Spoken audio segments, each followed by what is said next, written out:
Heston hoping to make that next step this year. And sophomore quarterback Hudson Fairlez, he was outstanding last week. Over 200 yards passing, 3 touchdowns, and he's got a really good group of receivers in Braden Schilling, Max Werner, and Nick Arnold, and then Ryan Eilert, who was the quarterback for a portion of last year before transitioning out. He's back in the backfield, and so he's a guy that they can use in a multitude of ways. Fairlez, as a freshman last year, threw for nearly 1,000 yards when he stepped in, and so Heston has some ability on offense to put up points, and certainly Hillsborough does too. The third year now for Demetrius Cox at Hillsborough. They've been 6-4 in each of his first 2 seasons. Matthew Patusik and Jamari Harris are outstanding athletes. Patusik's been a starter there for, it seems like, at least 3 years, if not forever, and he's just a great player. I mean, nearly 1,500 yards passing, 19 touchdowns last year. He's a threat to run as well, with over 800 yards and 4 more scores. And he's also kind of the spearhead of that secondary that's extremely experienced as well.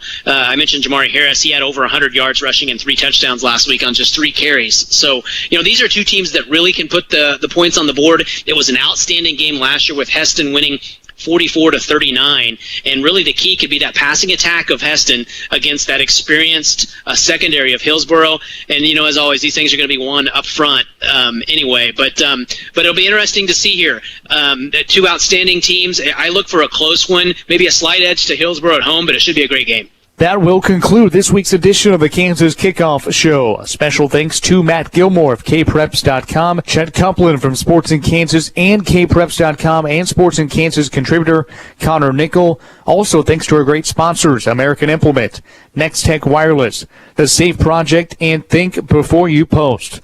Special thanks to all of the radio stations carrying this program every Friday night across the state.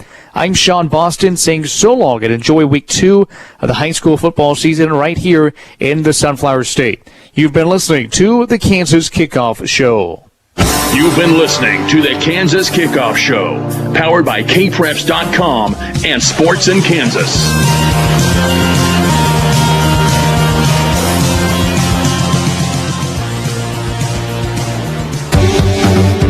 Junction City High School Blue Jay football is on the air. Our pregame show sponsored by Central National Bank. And with tonight's broadcast, Dewey Terrill, Brian Field, and Jackson Schneider.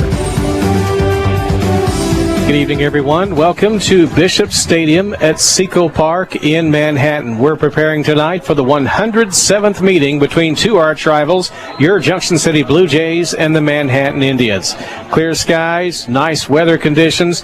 We expect a great football game tonight. Both teams come in 1-0. Junction City defeated Topeka High 34-0. Manhattan down Garden City 21-6 1 year ago. They play tonight for the Sportsmanship Trophy, the Silver Football we call it. It goes to the winner of tonight's ball game. Currently resides at JCHS. The Blue Jays won last year's meeting 36-29. I'll bring in my broadcast partner, Brian Field, and you've done a lot of homework and preparation, but this should be a close, exciting ball game. It always is. When you take a look at this, Dewey, and if you don't get excited about the Manhattan Junction City game, you're not a football fan, or at least not a high school football fan. So you don't have to even be a person that attended either one of these schools. I mean, this is always just a good football team. So, Dewey, in these last 12 games, Junction City is 5-7 against Manhattan. So Joe Sharks does have the edge over Coach Zimmerman as far as the record. But when you take a look, the last 4 games, each team has won 2. So, also the other interesting stat, 10 of the last 12 games have been decided by 8 points or less. So that's a touchdown and a 2-point conversion or less. And 5 of the last 12 have been decided by 3 points. And there was a really good overtime game here a few years ago. And so, yeah, Dewey, this is a great game. It's always exciting to watch these 2 teams. Manhattan's got some changes in the way that they're doing things. But overall, this is going to be your same typical Junction City Manhattan game. The speed of Junction City against the methodical, very, very disciplined offensive Manhattan. Junction City getting set to meet Manhattan. You're listening to the Central National Bank pregame show. We'll take a break here and come back with our special pregame feature with Jackson Snyder right after this.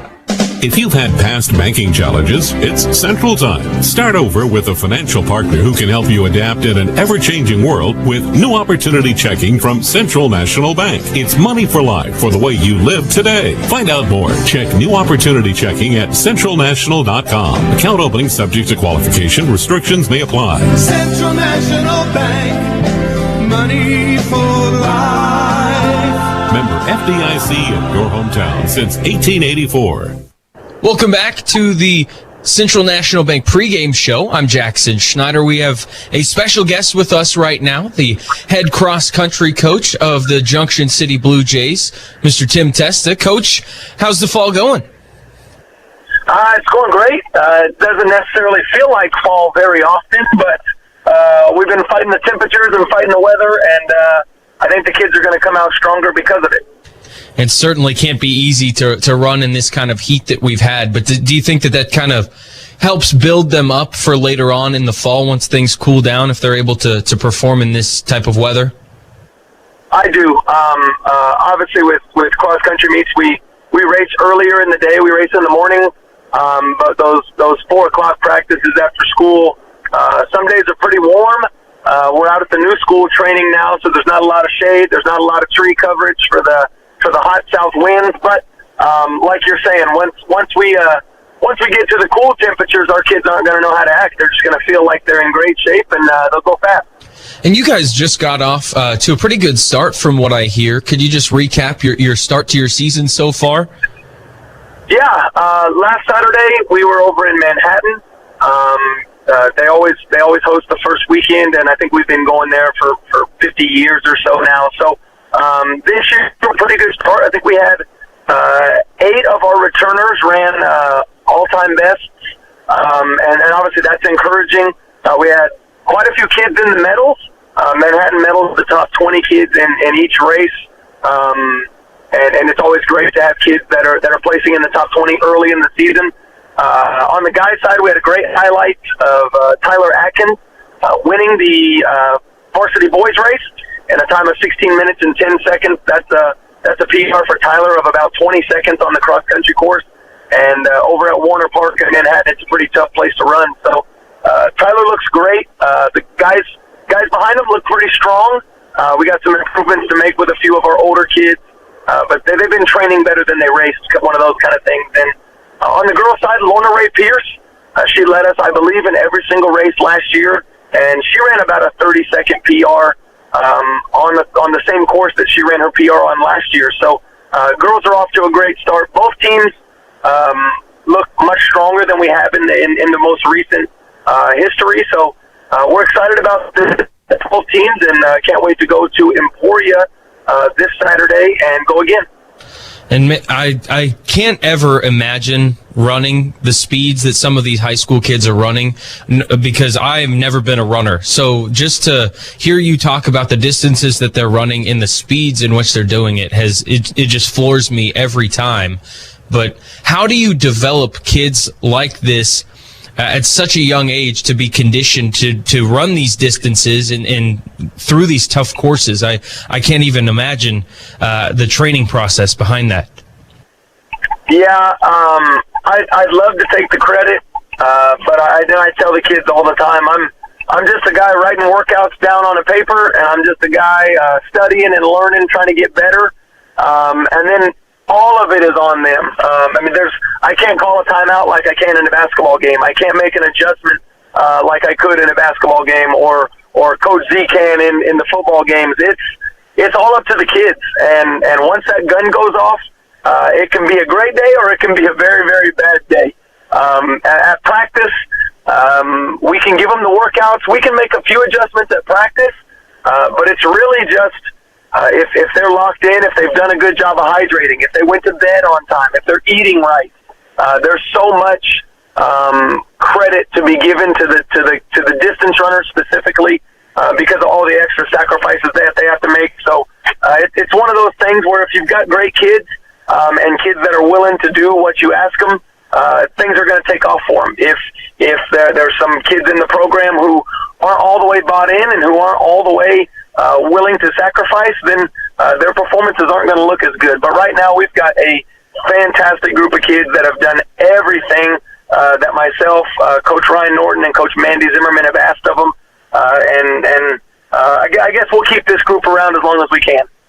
Again, we're joined by the head cross-country coach at Junction City High School, Tim Testa. And, Coach, I know you're about as big a Blue Jay as they come. You're carrying around a flag this morning for game day and just kind of radiating the school spirit. But I have to ask you, ahead of tonight's football game, we got to have a prediction. What do you think the score is going to be? Tonight, over at Bishop Stadium, I'm taking the Blue Jays, obviously. And I'm going to take us.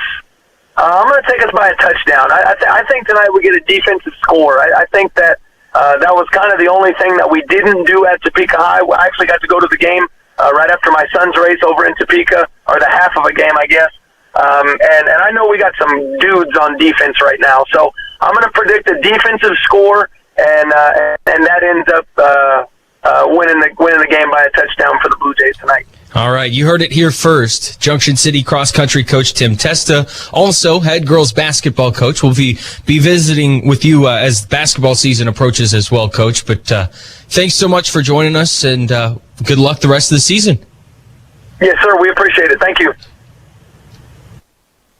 If you've had past banking challenges, it's Central Time. Start over with a financial partner who can help you adapt in an ever-changing world with New Opportunity Checking from Central National Bank. It's money for life for the way you live today. Find out more. Check New Opportunity Checking at centralnational.com. Account opening subject to qualification. Restrictions may apply. Central National Bank, money for life. Member FDIC in your hometown since 1884. And welcome back to Bishop Stadium at Seco Park here in Manhattan as the 107th meeting between the Blue Jays and the Indians gets set to unfold. A little history on the silver football, the sportsmanship trophy. It dates back to 1949, first established by Principal H.D. Carnes at Junction City. And Brian, you've done a lot of homework on Manhattan. Why don't you tell us about this football team? Well, they're doing things a little different this year, Dewey. It's your typical Manhattan team. They're very disciplined. They're patient, methodical. They want to control the clock and the ball. Very solid defense. So they're going to do the same thing they have done the last several years. But they've opened up their offense just a little bit. So one of the things that they are doing, they're running more of a power spread. They're a little more spread-oriented this year. So, but they also are running a little bit from the T formation. But I'm going to tell you, it would not surprise me to see the flex bone a little bit tonight because they've had success with that flex bone. But they are not relying mainly on the flex bone like we have seen. You saw Joe Shart's transition, a little bit of spread into his offense the last couple of years with his son at quarterback, and he is a good quarterback. Keenan Sharts, they're opening things up just a little bit. He can throw the ball, so they are running a little more spread offense. But again, solid defense. They have a big defensive line and a good secondary. Just like always, Manhattan is going to do what Manhattan does, and you're just going to have to figure it out and try and stop what they do. They don't have any tricks. They don't try to throw anything different at you. They just do what Manhattan does, and that's what makes them successful, and you just have to try and stop what they do. Junction City, they've got the kitchen sink in as far as the offense is concerned. I bet they've got every single play on this playbook. You know, last week we saw some really good things from this Blue Jay offense. I know I talked about this quite a bit, but I was really impressed with the way that David Rowell threw the football last week. Watching him in practice the first couple of weeks and watching him at Hayes, he didn't look real comfortable. He settled in last week. He had a really nice game throwing the football. We saw some good receivers in Junction City last week. Of course, we knew that we were going to have Demarion Sellers, and we knew he was going to be a good receiver. Tyree Holloway had a really good week last week, scored a touchdown, had a few catches. Demarion had a couple of catches. Also, we had a very good running game that we saw out of T.J. Jones. We know that T.J. is very, very quick. T.J. also ran with some power last week, but we saw TJ. I think he's going to be the feature back in this offense. He caught the ball out of the backfield and ran the ball. And Xavion Felton, number 8, who's also the backup quarterback, by the way, is the starting fullback. He has gotten bigger. He has gotten stronger. He had some really good power runs last week. So, you know, there's a lot of shoes to fill like we talked about. We saw some guys fill some shoes last week. And so the Blue Jays are off to a good start with a good win. They only got to play a half of football, and they won 34-0 against a talented but not very disciplined Topeka High football team. Junction City comes comes in 1-0. The Indians come in 1-0. Early part of this game, that's where emotion does sometimes factor into this rivalry. You get past the first 5 minutes, it's who executes. But at the beginning, the emotions could be running very high. Well, and one of the things I noticed last week, and you're right, Dewey, this is all. First of all, I liked it a lot better when this game was week 8, and I went to looking to see, this game was always during the old district. So Manhattan, Junction City played week 7, 8, or 9. Usually it was week 8, and a lot of times in the 80s it was week 9. It was the last game of the season, and it really meant the most because usually the team that won that district was the team that went on to the playoffs because things were done differently back then.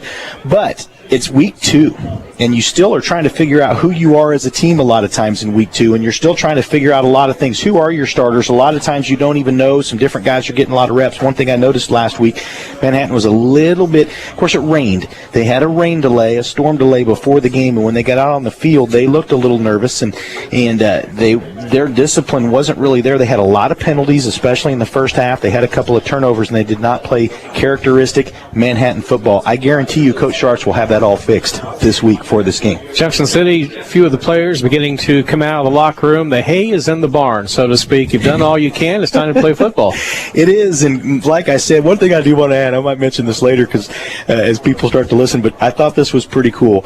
When we got out of the car, Dewey, and I don't know if you noticed it, I didn't say anything, and my wife said I should have recorded it, but when we got out of the car, the first sound I heard were a bunch of real Blue Jays over in the trees to the south of the stadium squawking, so that was kind of cool. Let's hope that's a good omen. We've covered all the angles in pregame. We'll take a break. We're going to hear from Randall Zimmerman, the Blue Jay head football coach, coming up on the Central National Bank pregame show.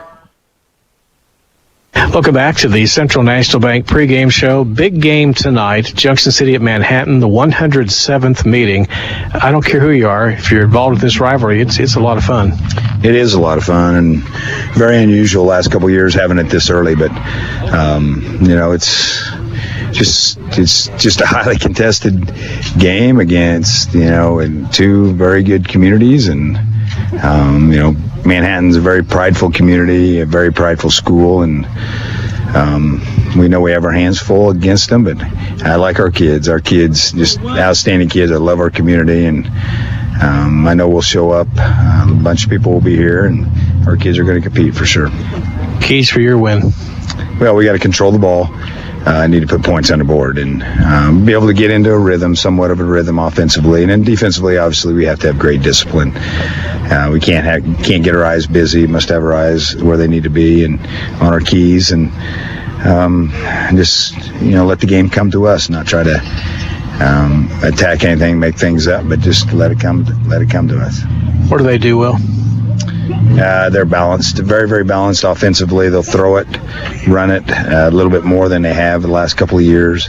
And defensively, they're just so aggressive. They're just incredibly aggressive. Very, very disciplined on defensive side of the ball. They mix things up in their secondary, try to keep you off balance, but they're just gonna come at us with a lot of pressure for sure.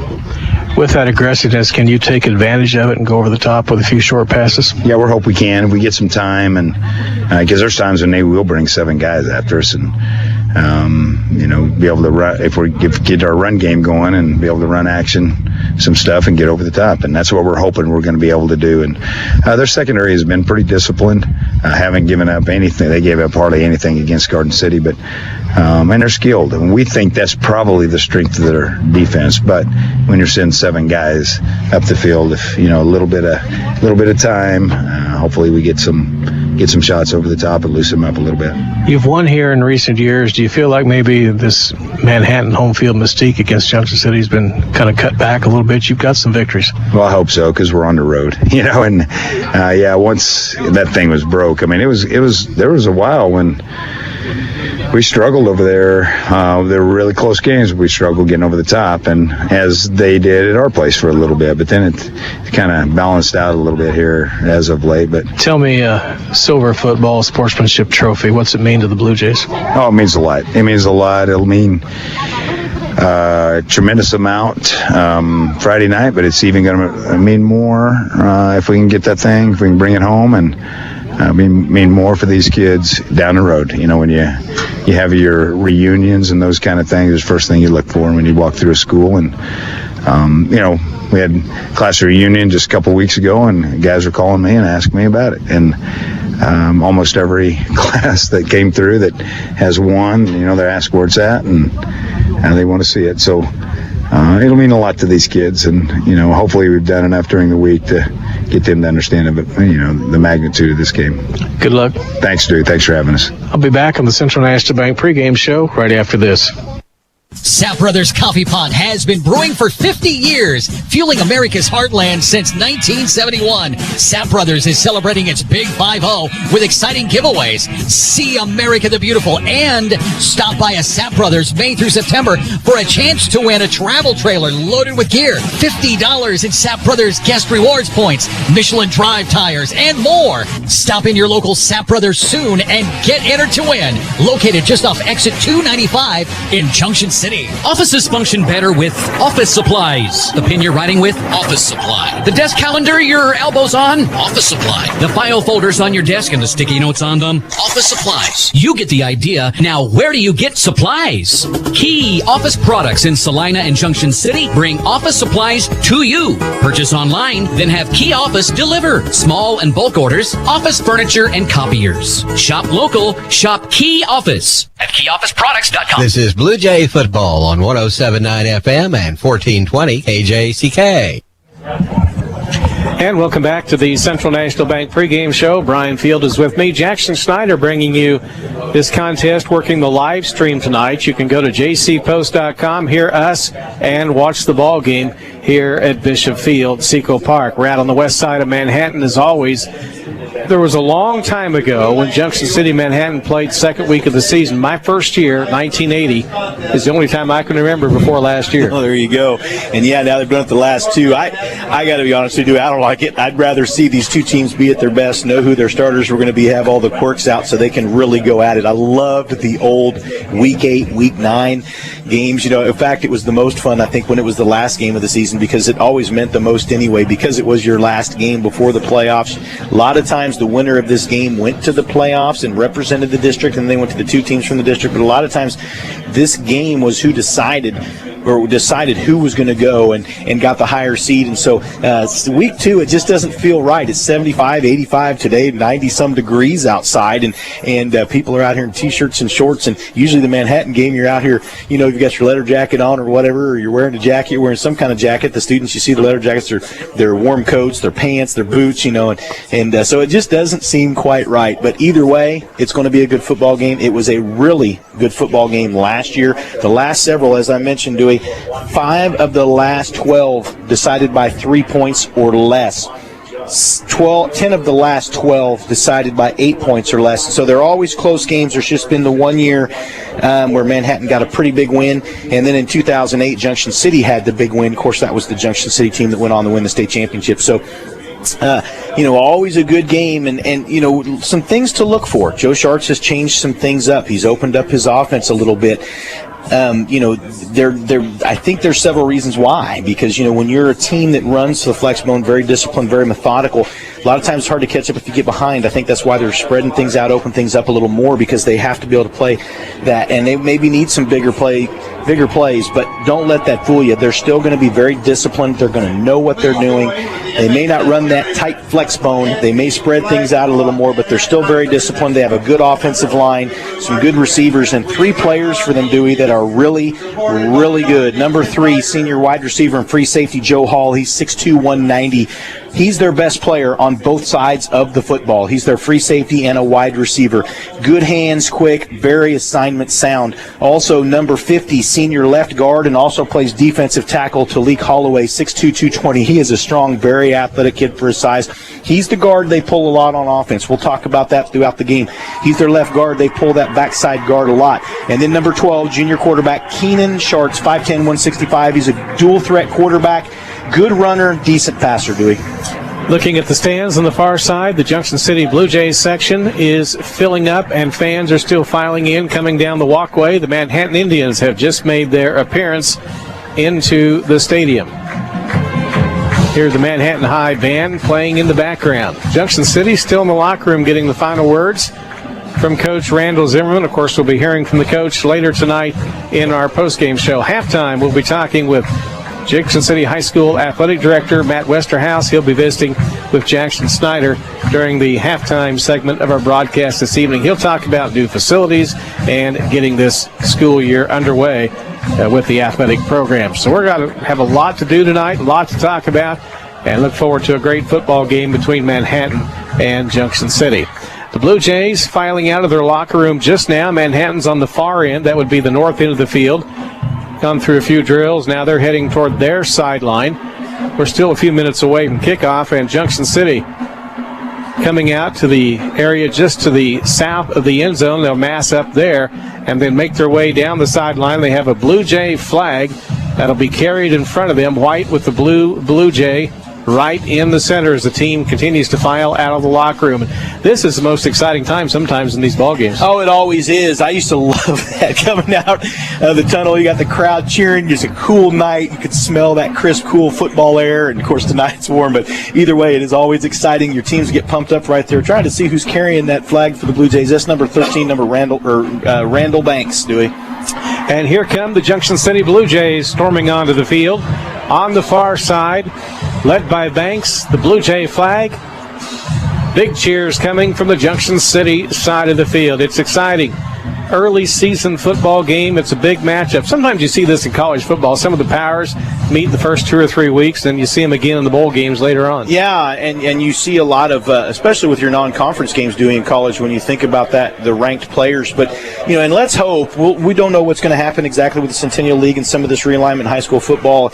Let's hope these two teams continue to be in the same league. You don't know, but right now they are and have been for many, many years, and it's always exciting. And, you get a little bit of nerves right now. I still get a little bit of nerves. It's been, oh my gosh, how many years ago? 86 through 88 were the years I played in this game. But you still get a little nerves. You get very excited. And you talk about it. The teams, in a lot of times in these games, the teams that are the most disciplined, make the least amount of penalties or the least amount of mistakes, is the team that wins. Also the team that capitalizes on their opponent's mistakes. And that's what's important in a big rivalry game like this. Keeping your cool, making sure your assignment's sound. Don't try and do too much. Play within the scheme. Play within yourself. And that's even more key in a game like this than last week in the first game of the season.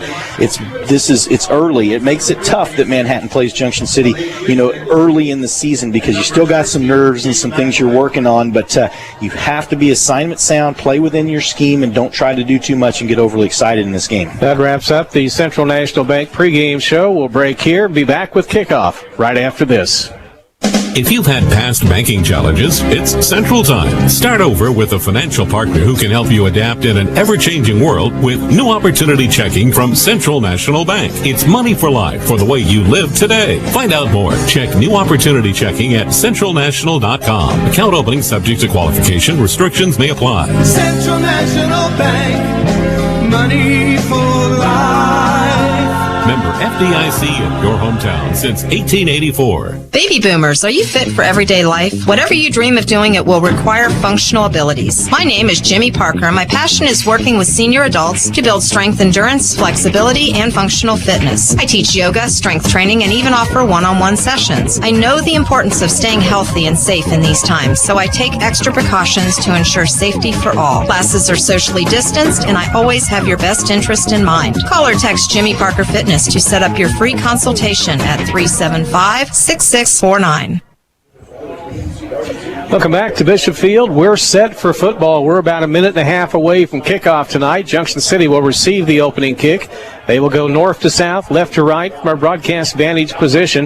Manhattan won the toss. They deferred until the second half, so they will be kicking off, favoring their defense to start the ball game. Junction City relying on their offense. It could be a big play offense, too, here tonight. Well, and the Blue Jays are just going to have to, I'm telling you, Dewey, there are a lot of things here. They're going to have to be more disciplined and assignment sound than Manhattan, which is tough to do. Manhattan makes very few mistakes, and they capitalize on their opponent's mistakes. So the Blue Jays are going to have to minimize mistakes, capitalize on their opponent's mistakes, be more disciplined and more assignment sound than Manhattan. Junction City is the faster, quicker team. They need to use their speed to that advantage, and then we'll talk about the keys to the defense here when the defense gets out there, Dewey. But, if the Blue Jays can score quick a couple of times, that could make things hard, and that could be for Manhattan, and that could be to Junction City's favor. Manhattan will be kicking off. Junction City has Randall Banks, T.J. Jones back deep to receive. Manhattan kicking off with Grant Snowden from the Indians' 40-yard line. As the teams came out, the captains came out to center field. T.J. Jones carried the silver football out with him. They hand that to Manhattan High officials. They will hold on to the trophy, which will be presented to the winning team after this ball game here tonight. I'm excited. Never get tired of watching Junction City play Manhattan, and Snowden tees up the football at the 40. Oh, no, it's always, there's a lot of nervous people listening, watching everything else. You know, it's getting ready to play in this game, playing in this game. It's pretty cool. Here we go. Junction City deep men back at the 5-yard line. Snowden has the football teed up, shaded slightly toward the left hash. Gets the signal from the official, and the ball game is underway. A deep end-over-end kick. TJ will field it at the 3. Comes up across the right side, the 10, the 15, up across the 20, dancing on the sidelines and forced out of bounds just after crossing the 20-yard line, just barely.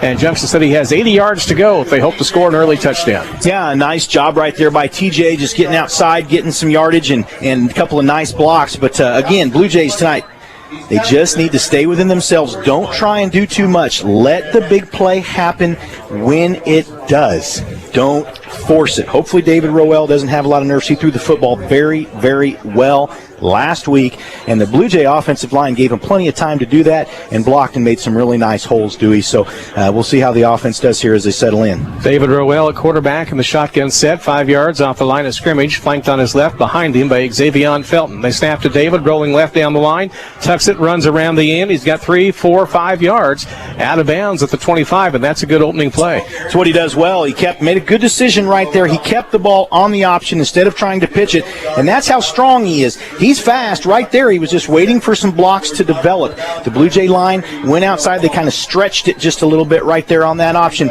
and David made a very good choice to keep the football. Tyree Holloway in the slot right side along with T.J. Jones. Another receiver spread further wide to the right, Demarion Sellers. They're getting a play signal sent in from Coach Randall Zimmerman on the Blue Jay sideline, pacing the big white stripe in front of the team.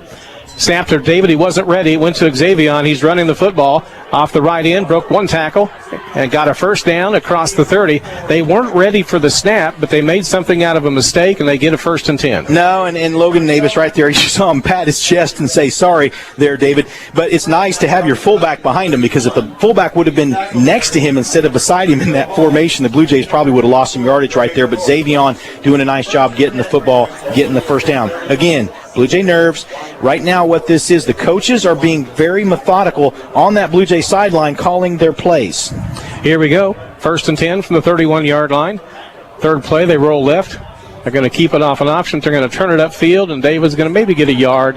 That's about it. It'll be 2nd down 9. They're testing the edge first. Well, and they're going to. And that's where the Blue Jays need to get their speed. They need to get their speed going. We're noticing right now that they're lining up TJ in a slot, and so Xavier is in the backfield with him at fullback. And I also want to check and see that same offensive line starting. TJ Osa at left tackle, left guard is Judah Peterson, Navis is at center, Bartolome's at right guard, and the right tackle is Garrett McCreath. 2nd down 9 for the Blue Jays, left hash on the far side. TJ in motion, low snap. David had to chase it, scrambles, and gets it up. Lost the football again, though, as he was tackled. Was he down, though?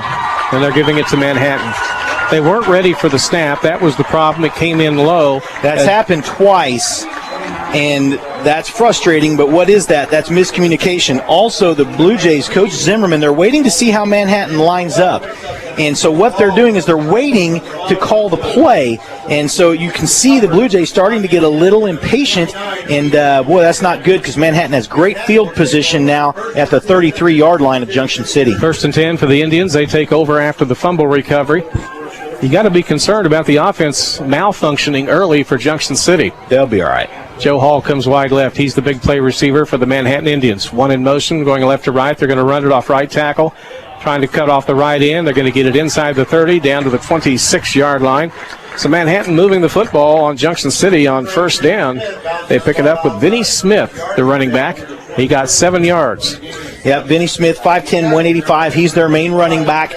he's a good patient runner. He has pretty decent speed and some power, but he's very good about letting his blocks develop. Manhattan, as we talked about, they'll run a power spread, usually with a tight end or a wing back or H-back. Right now they've got a wing back in there, and they will motion and shift quite a bit. Second down 3 for the Indians off right hash. Quarterback goes right around the far end. Got a first down inside the 20, dancing on the sideline and hit out of bounds hard at the 17, and they threw a personal foul flag right after the hit. No, he was... Keenan Sharks was the ball carrier, starting quarterback for the Indians. He was hit right on the stride. In fact, looked like he was out of bounds.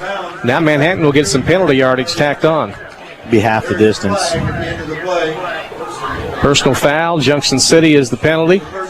They'll be marking that off from the 17-yard line. So Junction City making a few mistakes. They went down to the 12 on the mark-off. It'll be 1st and 10 for the Indians, driving deep in Blue Jay territory. 9:51 to go here in the first quarter. Manhattan sends one receiver wide right. Braxton Fry is out there. Joe Hall comes wide left. Officials are talking now. Hear the whistle down on the field. Junction City's defense touted as being pretty strong. They're going to have to stand up right here, and they're going to take that penalty mark off a little further. Well, they never did mark the penalty yards. They went 5 yards. They went to where he went out of bounds, and then they didn't ever do the penalty yardage. So now they're doing the penalty yardage. Down inside the 10, it'll be 1st and goal at the 8-yard line. Shotgun set for Keenan Sharks. He's back at the 13. They put one in motion, left to right. They run the ball to Vinny, turns the right corner inside the 5, dancing to the end zone as the end touchdown. Manhattan scores with 9:46 to play in the first quarter, taking advantage of Junction City mistakes, and they looked impressive. That's what they do. That's Manhattan football. Junction City made a mistake. Manhattan took advantage of it. Blue Jays are going to have to get more disciplined. Blue Jay coaches are going to have to call the plays faster. I'm going to say right now, I'm not going to put that all right there on that Junction City offense. The coaches have got to get those plays in faster. Manhattan will line up, and looks like they'll try to kick the extra point. They look like they're going to go for 2 for a minute. Now Grant Snowden is on, and he will kick the PAT from the 10-yard line. They tried the swinging gate, and they shifted back to the center of the field. 6-0 Indians. Snap is good. The kick is on the way. Manhattan leads 7-0. We'll take a break here at Bishop Field. The Indians have jumped on top first, and we'll be back right after this. If you're looking to catch up or get ahead, think about second session classes at Cloud County Community College. Cloud County is now enrolling students in our fall 2021 second session classes. These 8-week courses begin October 11th and end December 9th and are offered online and face-to-face at our campuses in Junction City and Concordia and are perfect for students who want to pick up extra credits at an affordable rate. Contact our admissions team today to get enrolled in our second session classes. Stay close and go far with Cloud County. 7-0 Manhattan scoring with 9:46 to play in the opening quarter on a Vinny Smith touchdown run, 8-yard carry. They get the extra point from Grant Snowden, and now the Blue Jays prepare for the second time to receive a kickoff. T.J. Jones standing at the Junction City 6, Randall Banks at the Junction City 7-yard line. Blue Jays have a player coming on a bit late. Now we're about ready to go. Griffin Bohannon, he wasn't out there, I guess. He lines up at the 20-yard line. Snowden will kick off. We've seen him before. He's a really fine kicker for the Indians. 5 up front on the blocking wedge for Junction City. There's the kickoff. It's going deep into the end zone. Out of bounds. That went out of bounds before it went out of the end zone. So let's see if they give it to Junction City with plus 5 yards. Officials are going to talk about it. Yeah, it does not. Yep. Well, they're going to say touchback. Ball goes to the 20. I'm impressed and have been for a couple of years with Grant Snowden. He's quite the kicker. Grant Snowden's a great kicker. And Aiden played soccer with him in the Sporting Caw Valley or Sporting KC Soccer Academy. They were teammates. And so Grant works with a guy that he recommended Aiden. So Aiden had a chance to spend some time with a kicking coach that Grant works with. And so, yeah, Grant's a really good kicker, has a strong leg. He's a senior and has been a good kicker for Manhattan the last couple of years. Here we go. 1st and 10 Blue Jays. Waiting on the play call. Coming from the sideline. Coach Zimmerman has it in. Claps his hands. They line it up. David Rowell at quarterback. Felton in the backfield. TJ slot left. Now comes in motion to the right. They give him the ball. Looking for a sweep. Jet sweep around the right end. 20. Hit. Knocked down hard. Big time smack down at the 24. But he gained 4 yards. That's the player that may have to break a big one tonight. Well, and he will. He'll get a chance to get open. That was a nice tackle right there by Manhattan, but he was already slipping and going down too. So, but either way, and you know, a good point. Sean Ryan just mentioned this. We texted a little bit during the game, some of us, and you know, something we didn't mention is a lot of inexperience. We didn't get a chance. We talked about so many things. A lot of inexperience on both sides of the football for Manhattan and Junction City because they both lost a lot of seniors. Blue Jays rolling left, looking to throw. Rowell being pressured from behind will tuck it and run. He's got the first down across the 30, the 40, up the sideline, across the 45, and out of bounds at the 48-yard line. That's a nice play, 24-yard gain. That's what he can do. Manhattan had good coverage downfield. That's where David Rowell is dangerous.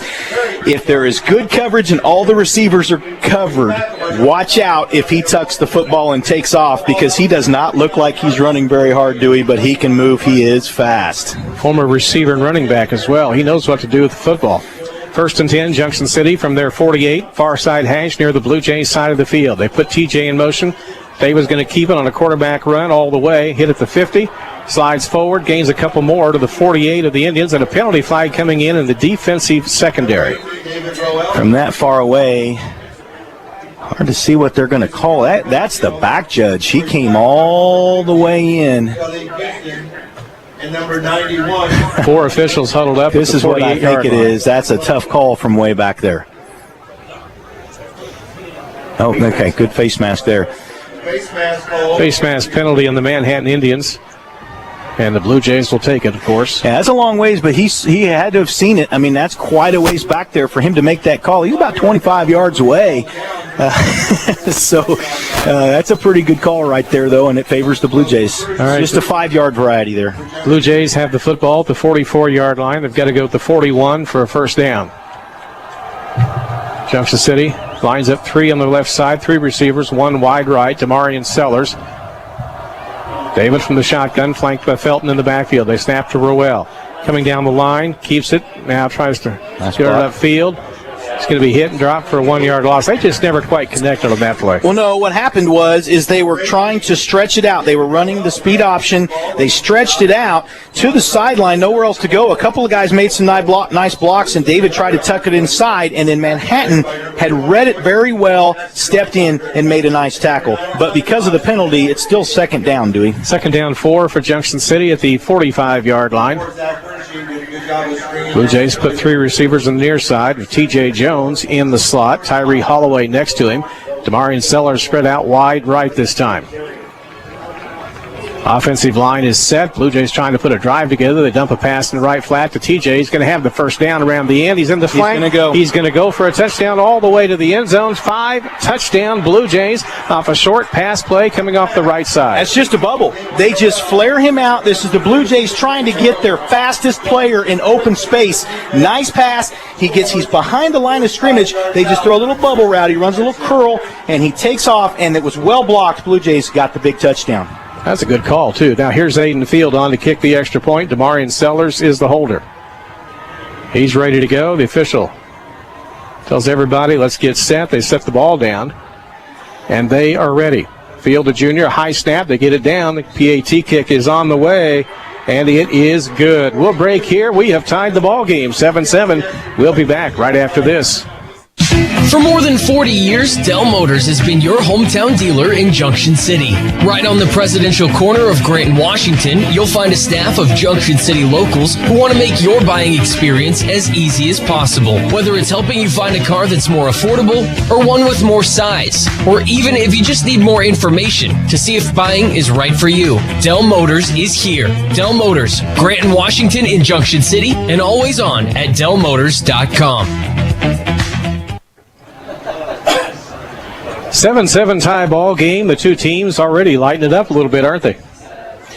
Yeah, in fact, I'm sorry, I'm reading a couple of things from some people. It's kind of fun because different alumni guys that played with the Blue Jays will sit here and text back and forth during the game. But, no, that was a great play, good play call. And the Blue Jays, you can see, they're working the outside. Sooner or later, they're going to give Xavier the football up the middle, I guarantee it. But Blue Jays doing a nice job right there. And that was very well blocked downfield by the receivers and the linemen because the way that was thrown, because it's behind the line of scrimmage, you can treat that almost like a run. And so very well blocked. The Blue Jays did a nice job. That was a nice big play. And if the Blue Jays tonight, I really do believe this. Just like last year against Manhattan, the big play is going to be the difference in this football game. Hayden Field getting set to kick off from the Blue Jay 40, going left to right, north to south. Right arm raised in the air, waiting on the signal from the official. And now heads toward the football. Field, the junior, boots it straight down the middle. Going to be caught at the 17-yard line, but Manhattan brought back across the 30. Breaking a big one. One man to beat. They're across the 45, 35, 30, and down at the Blue Jay 27. The ball came out, but he was down first. Big return that time for Manhattan. Braxton Fry brought it back. And he took the ball from his 17 to the Junction City 28-yard line. Yeah, Blue Jay kicking team right there. It was just well blocked by Manhattan. They maintained their lanes, but Manhattan just did a nice job blocking that wall.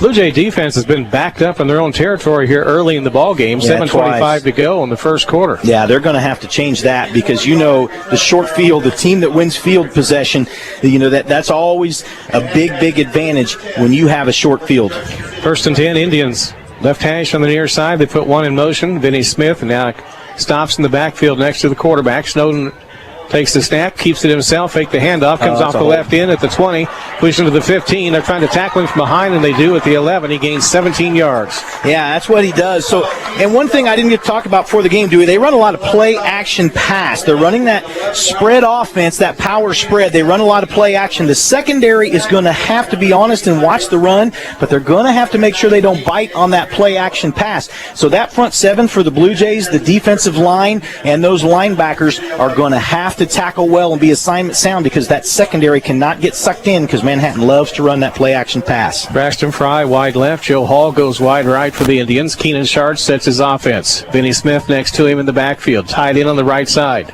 Now moving in motion. They snap the ball in the backfield to Smith. Powers through the 5, the 3, the 2. And he's close to a first down, about a yard shy.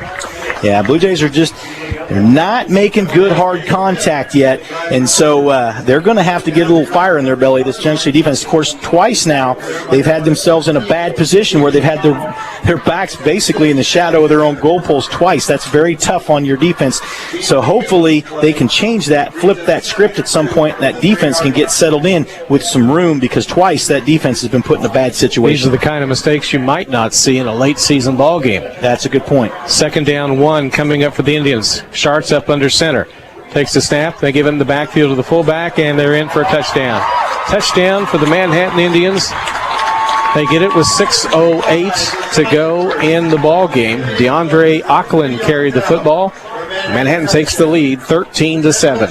And this may be that kind of game, Dewey, because these aren't the usual two defenses. The Blue Jay defense is good, but I don't know if it's the defense that they had last year, later in the season. Obviously not. And Manhattan, maybe not the defense that they've had in past years. We'll just have to see how this goes. But right now, a lot of scoring early in this football game.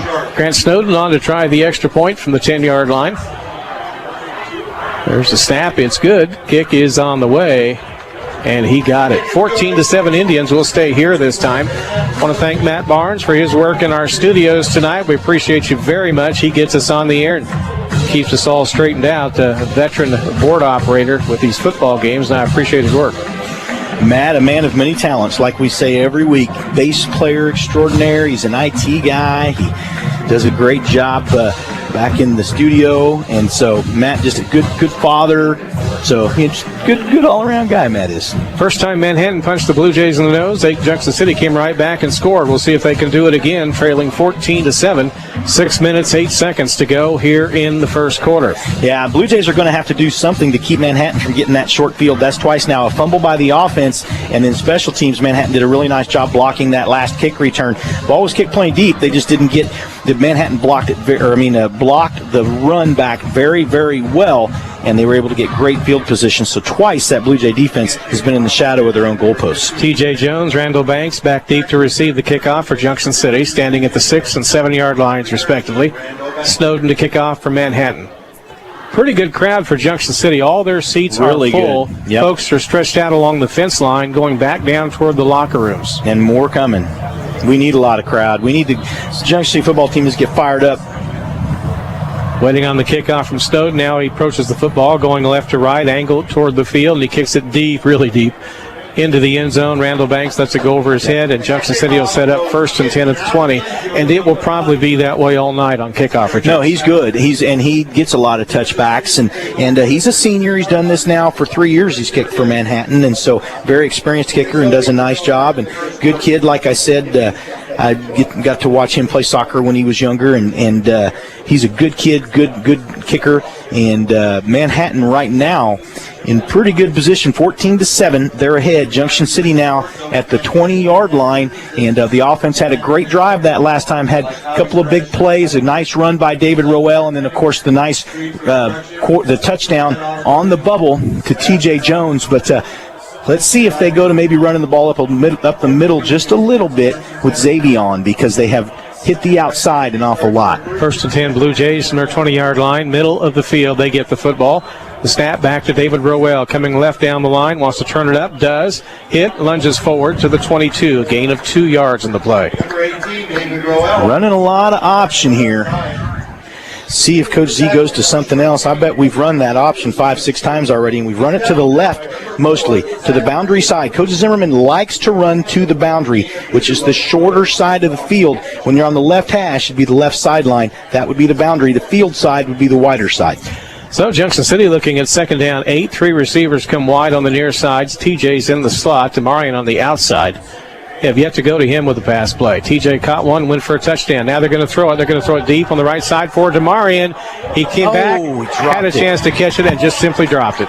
Well, it was a little bit behind him. He was open, and I want to mention Garden City, their receivers were able to get deep on Manhattan's secondary. Manhattan will run a lot of cover 3 and cover 4 with a free safety, the running man. So they'll run some combo stuff, but a lot of times they'll run a cover 3 or a cover 4, and Garden City was able to get their receivers deep and past Manhattan's secondary some. They just didn't have a good day throwing the football last week against Manhattan. So they weren't able to score. That was a big play right there that should have happened. That was a miscue. Junction City 3rd down 8. Low snap. Punt here.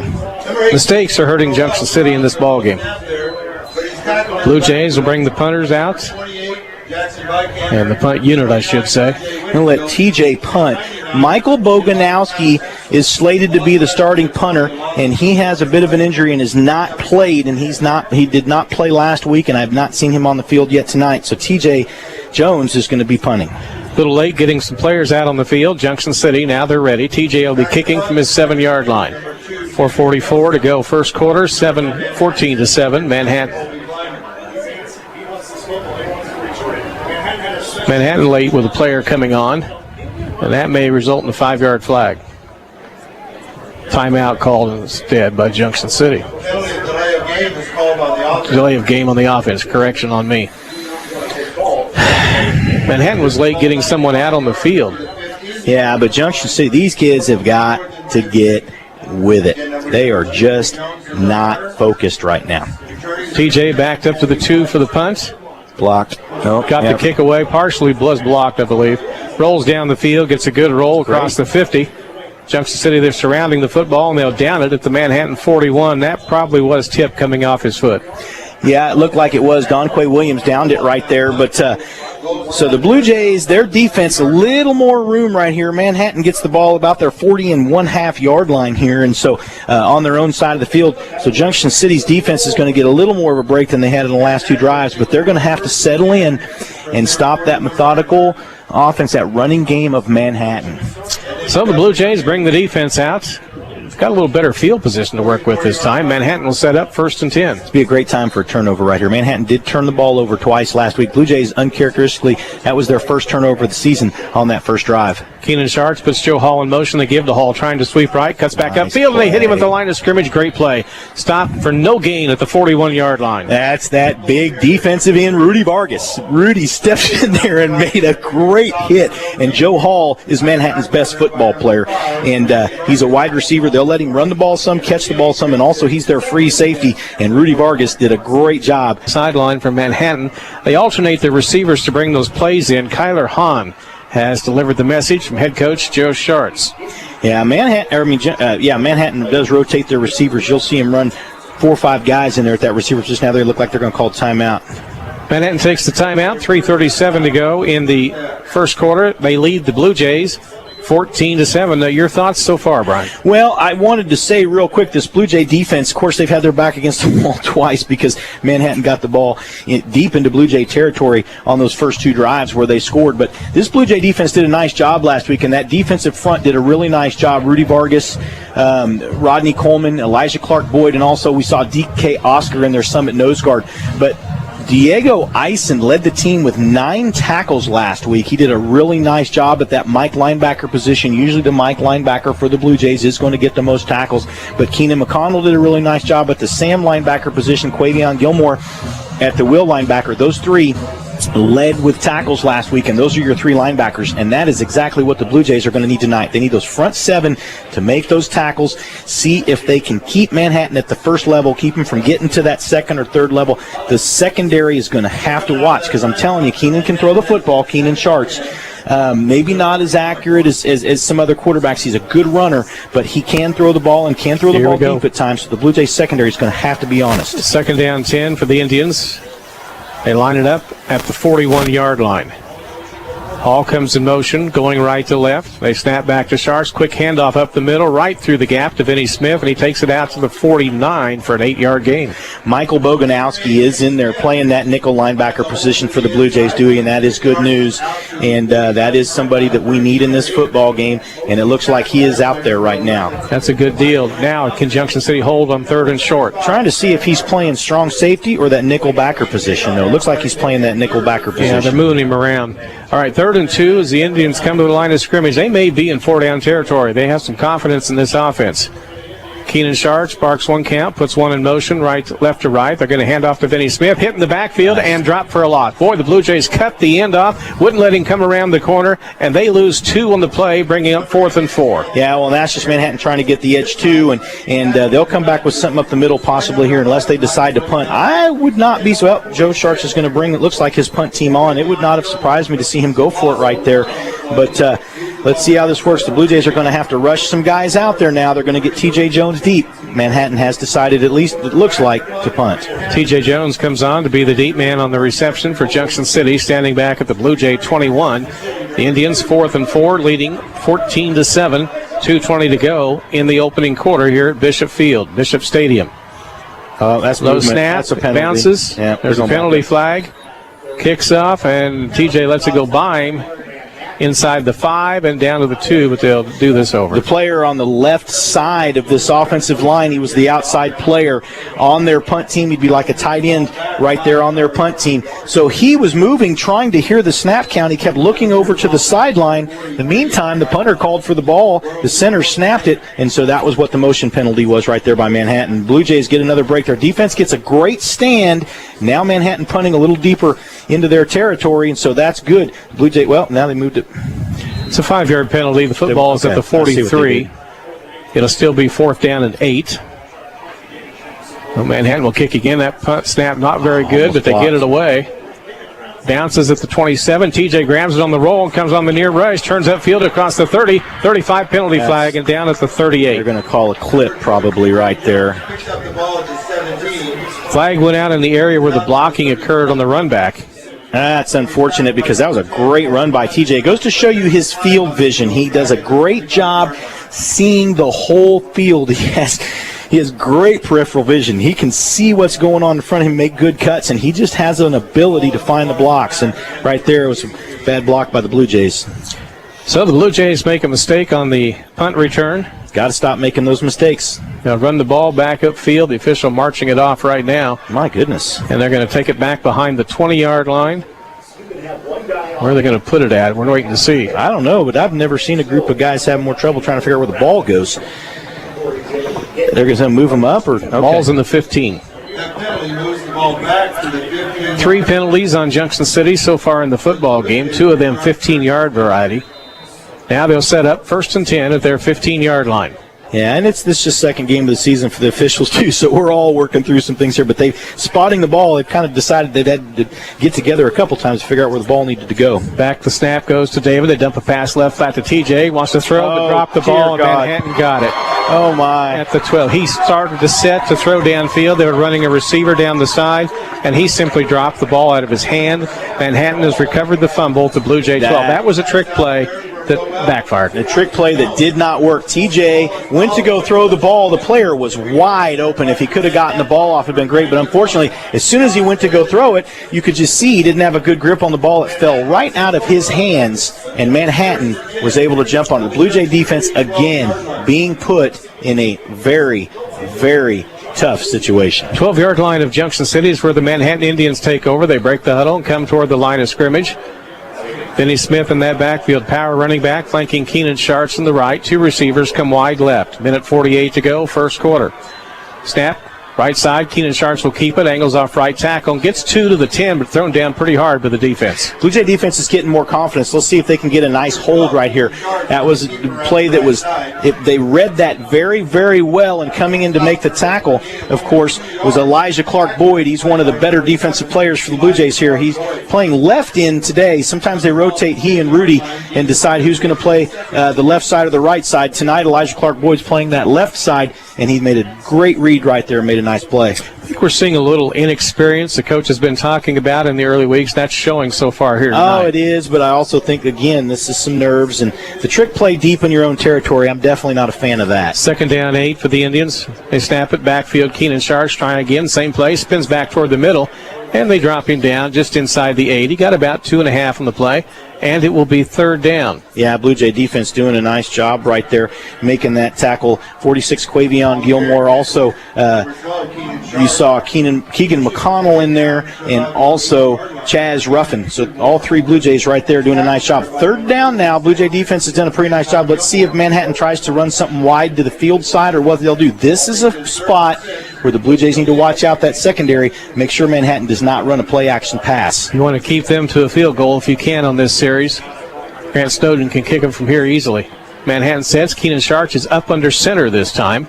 Coming out of the shotgun, they turn, they run Smith right side. Blue Jays stack him up. Stop him at the 5. So he gained about 3, but it's still 4th down at about 3. Yeah, and Grant Snowden, like you said, he missed a field goal last week against Garden City, but this one for him should be about a chip shot. Let's see if they decide to kick the field goal, which they'll probably do. First quarter is over. We'll be back to Bishop Stadium right after this.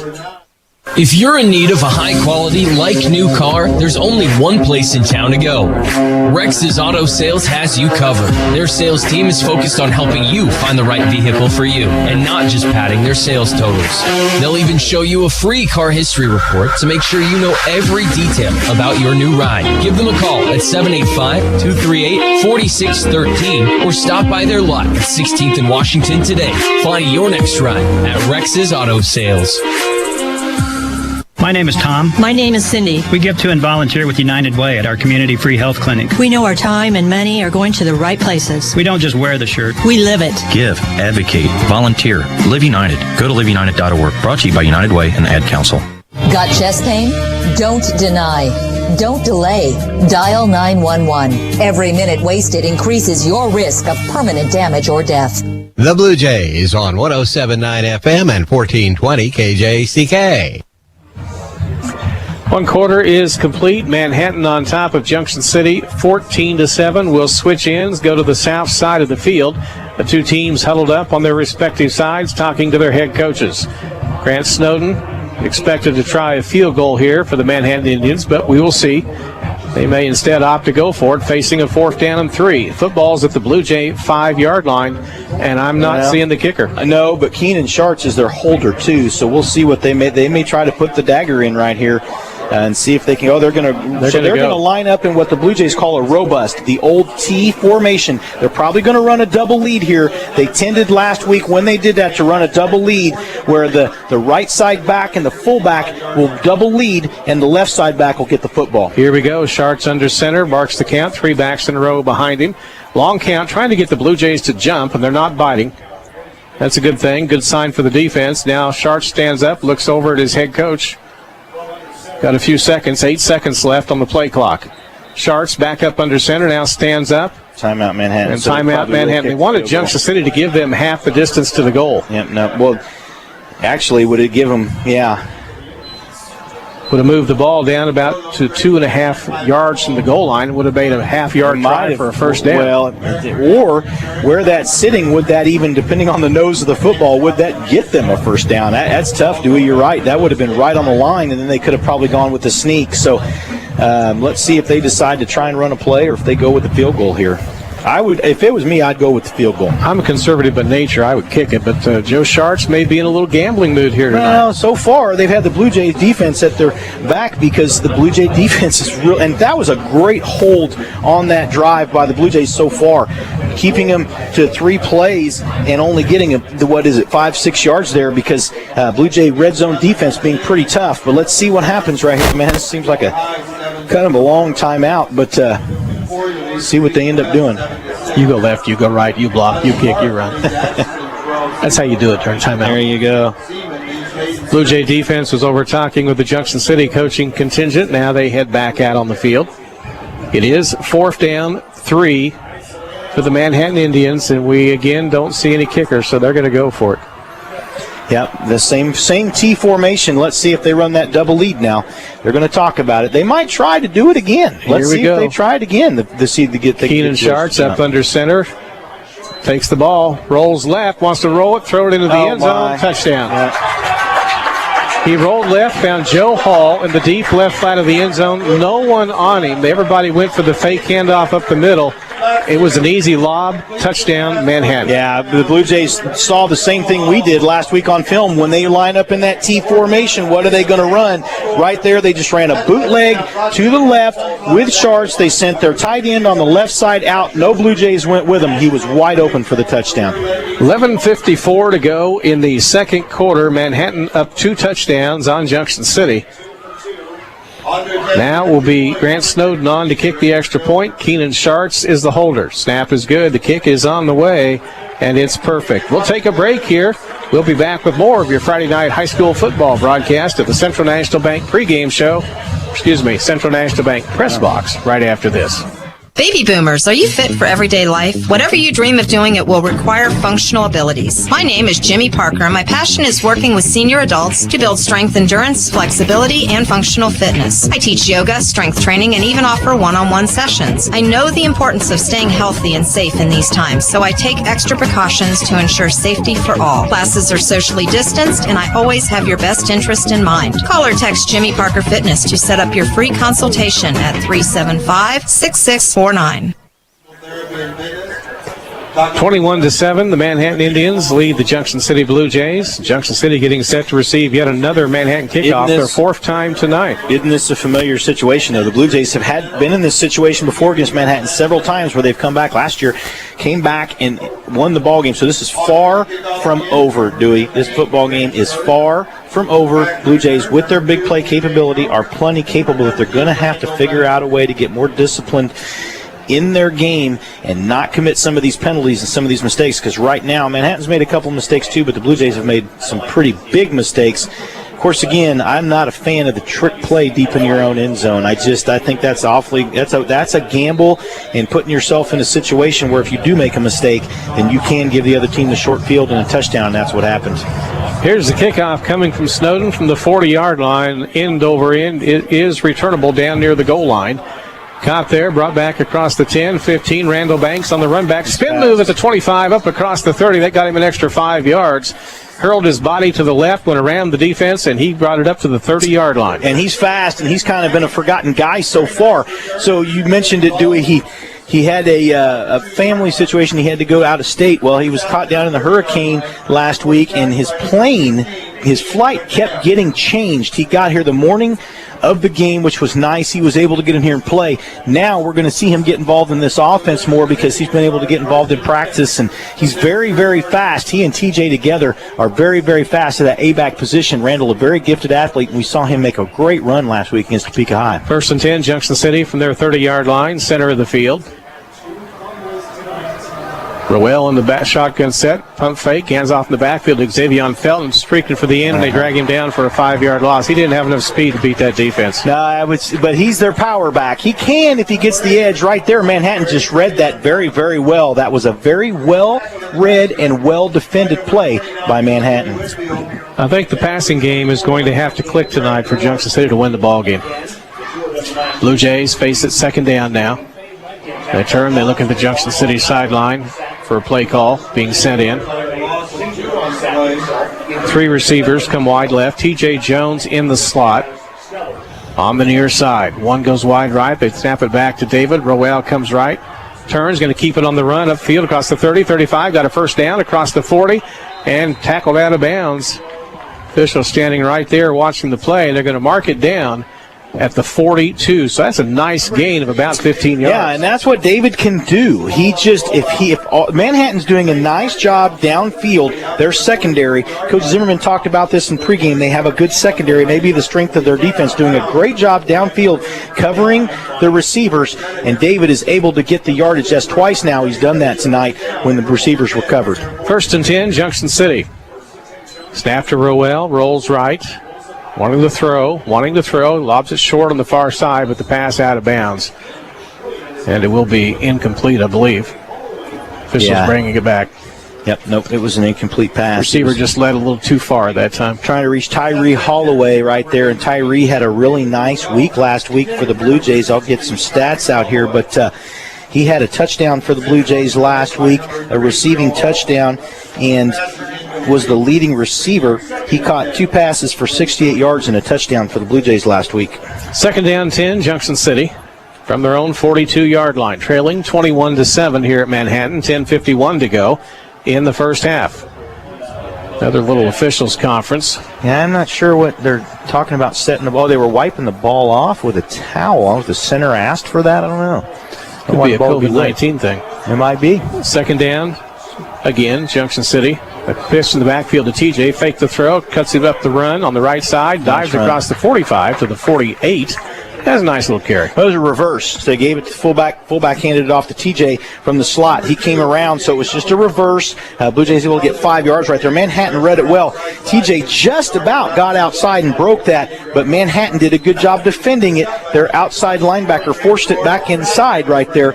Might have even been their corner. I'm trying to get that kid's number, but that was a really nice play. 3rd down Manhattan. 4 coming up for Junction City, and this is a huge 3rd down for this offense. They need to keep the ball, sustain movement on the ground. They snap it back to the quarterback. He's going to run. Got the first down across the 50, 45, 40 of Manhattan, lunging down to the 35, kind of rolling downfield. That's a nice pickup for the Junction City Blue Jays, 17. Well, that was well read, but that was very well blocked by the left side of that Blue Jay offensive line, too. Boy, the Blue Jays right there, that was TJ Osa and Judah Peterson. And you had the receiver up there also doing a nice job blocking. And number 13, Randall Banks, was in there doing a nice job blocking. So they were able to get the first down. We'll talk about Judah Peterson tonight. There's a snap low, but Roel picks it up, gives to Randall Banks. A couple blockers in front of him trying to get to the end, turns upfield, and they drop him for a 1-yard loss at the 36. I want to mention Judah Peterson, the lineman. His grandfather, Don Peterson, a former reporter for KJCK and the Junction City Daily Union, good sports reporter. Don played on a state championship team at Powder High School in Fort Collins, Colorado. He was the quarterback.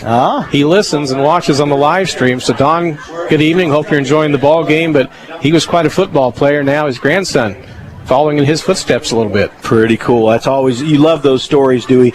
So Jaquez Tolliver that time did a nice job for Manhattan getting in there on the defensive play. 2nd down 11, high snap, but Roel picks it up in the deep pocket, throws up over the top, and nearly tipped, pick and caught by TJ. It bounced and deflected to him. He's still on his feet, rolling inside the 5, down to the 3-yard line. It was almost picked at the 10. The ball popped up in the air.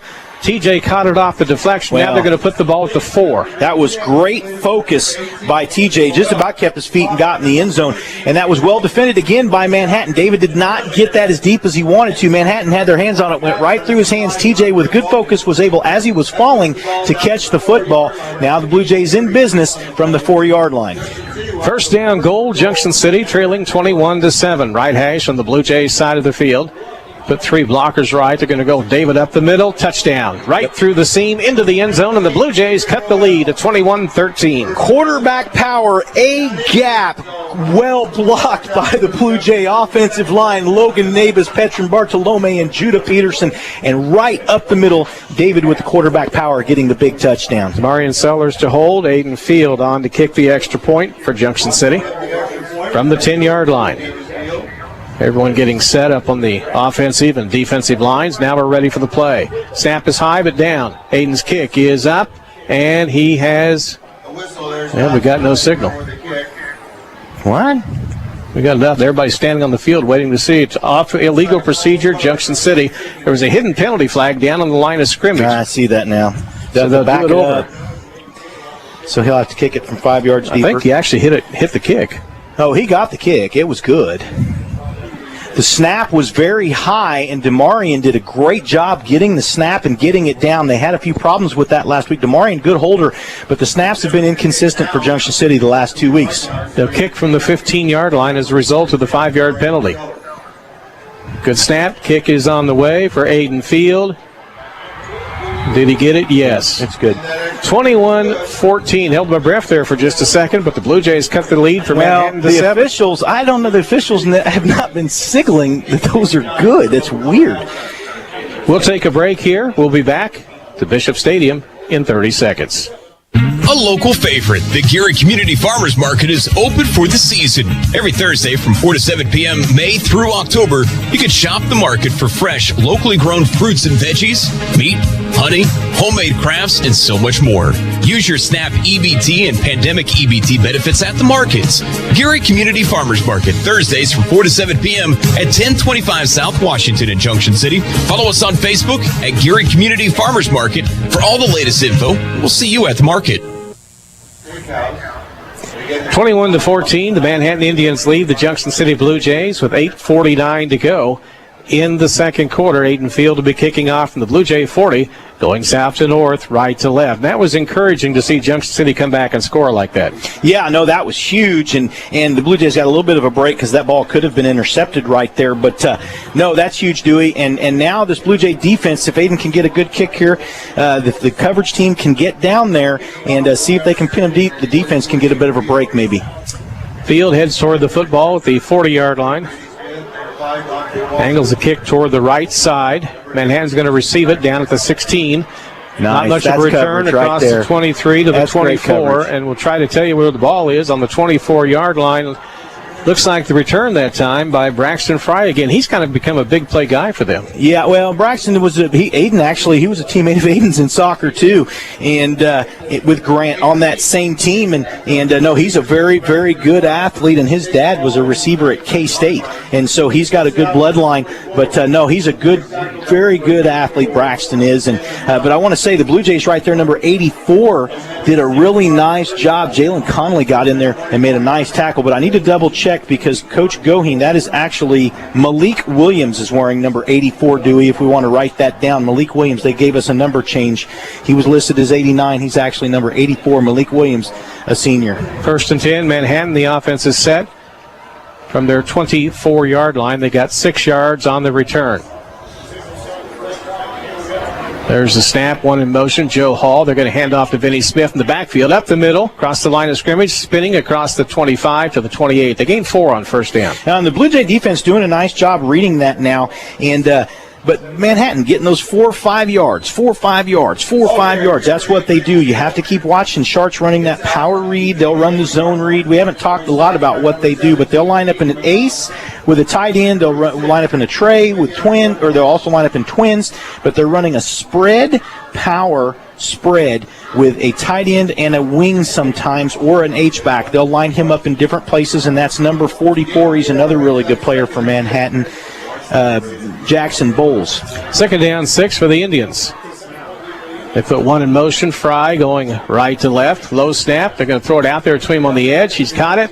And Junction City will stop him shy of the first down by about 2 yards. He got across the 30 to the 31. That's just a little now route over there to Fry. He was not involved much in their offense last week, so he's already got a few touches in this game.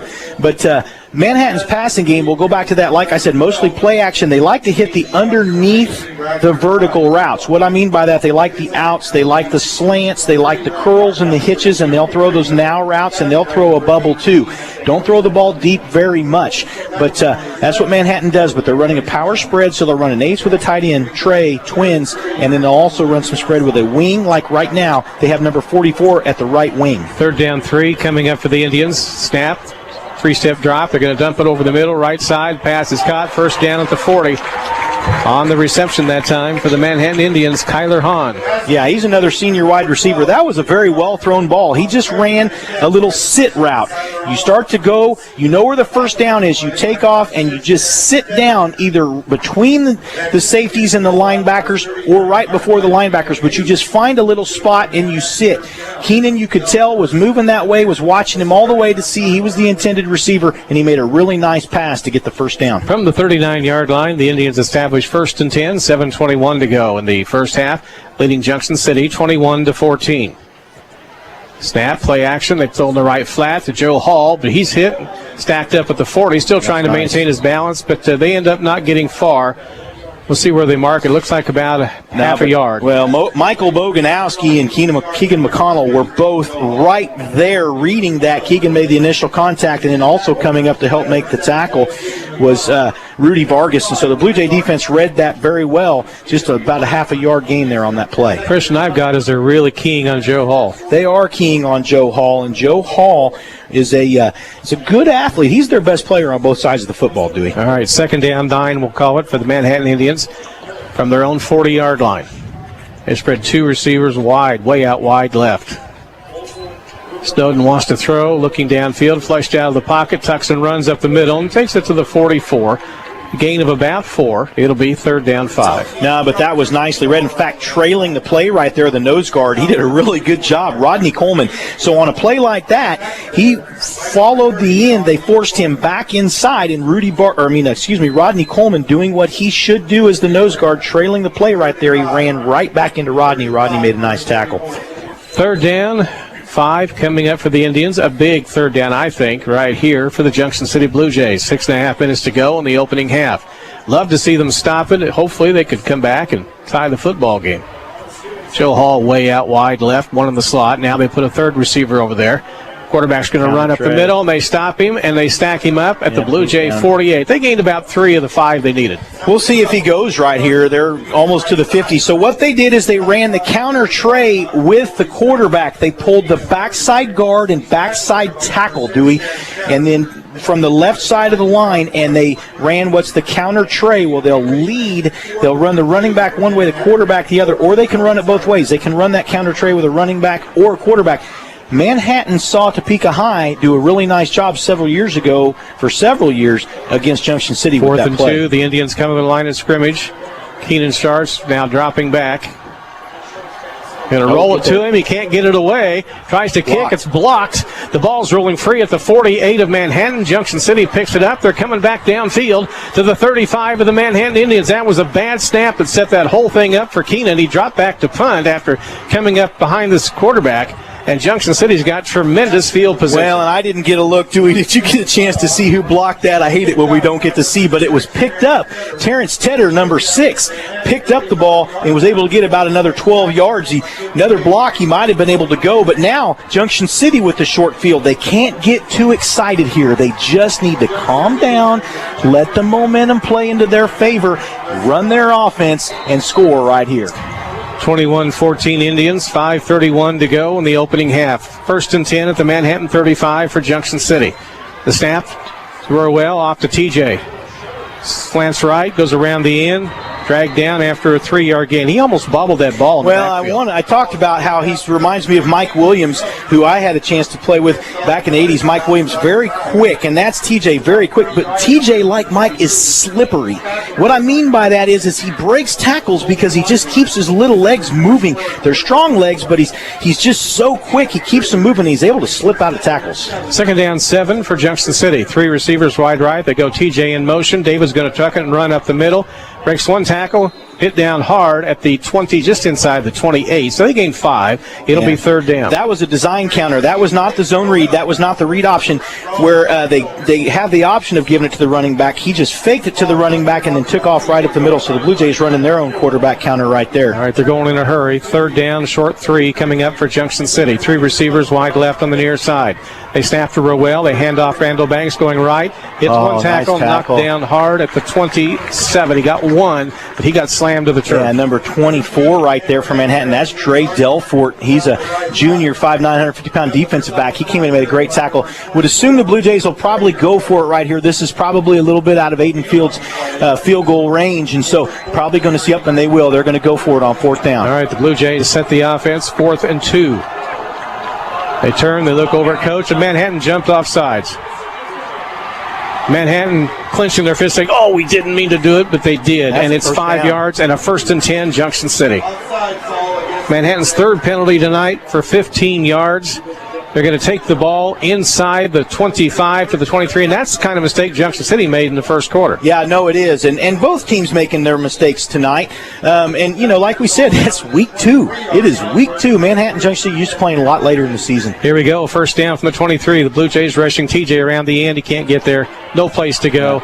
Still spinning, but they're going to tackle him. They're going to mark it back at the 26. They lose 3 on first Manhattan down. read it well, run into the boundary. A lot of times when you run that to the boundary, you leave yourself, you don't have as wide a field. And so, you know, we'll see if the Blue Jays decide to run that at some point to the field side where you give TJ that opportunity to maybe try and get the edge. But when you run it into the boundary like that, the shorter side of the field, it's a lot tougher to block sometimes. And sometimes you can squirt your way through, but sometimes it can be a little tougher for a speed guy.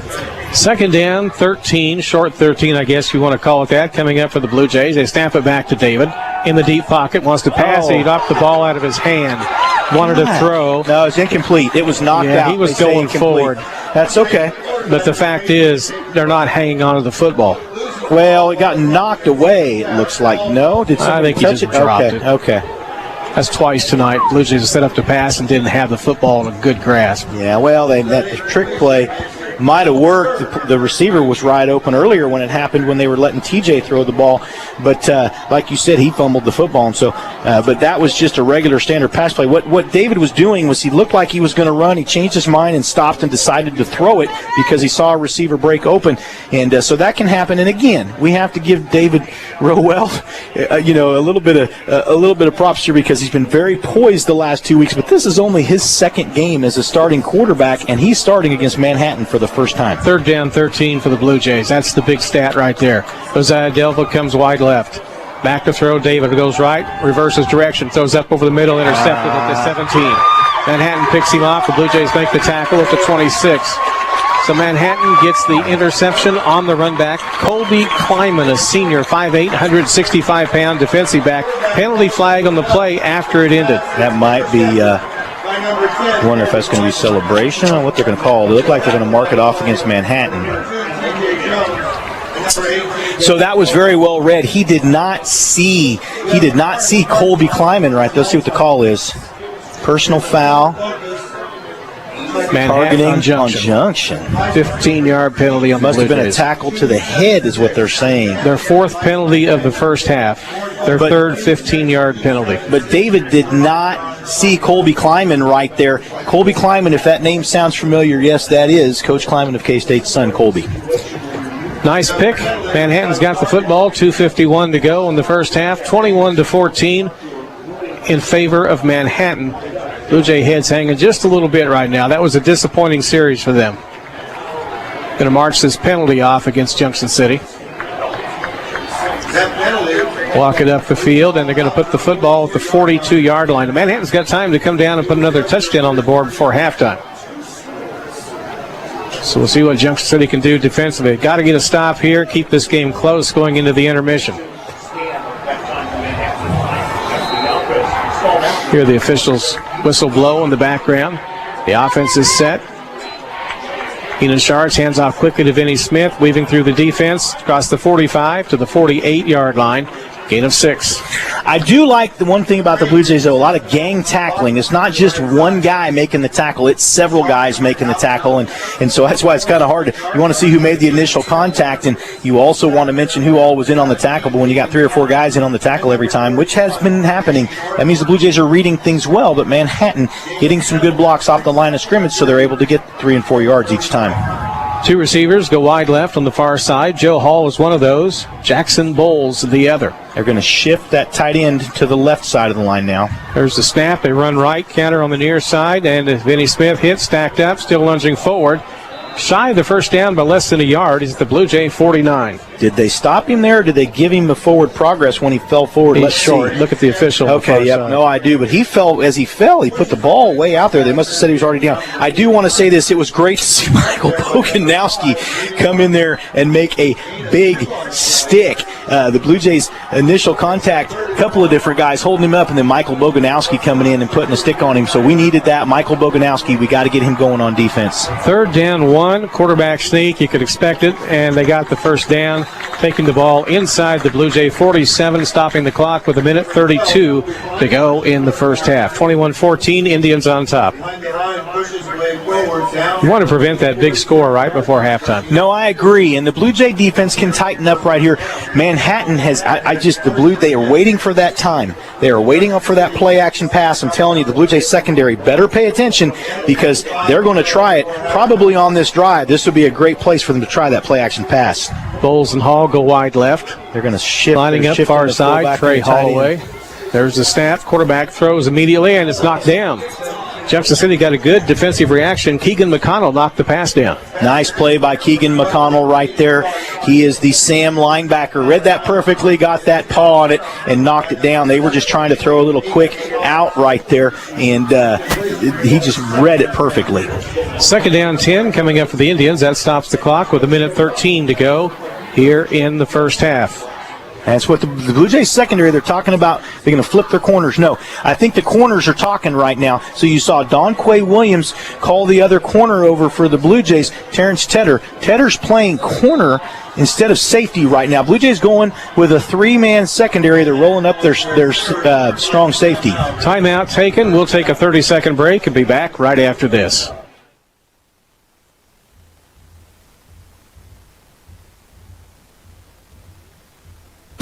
Registering with the Selective Service System is something every 18-year-old guy is required to do. That's the Selective Service, not the Secret Service. When you register with Selective Service, you won't be guarding the president.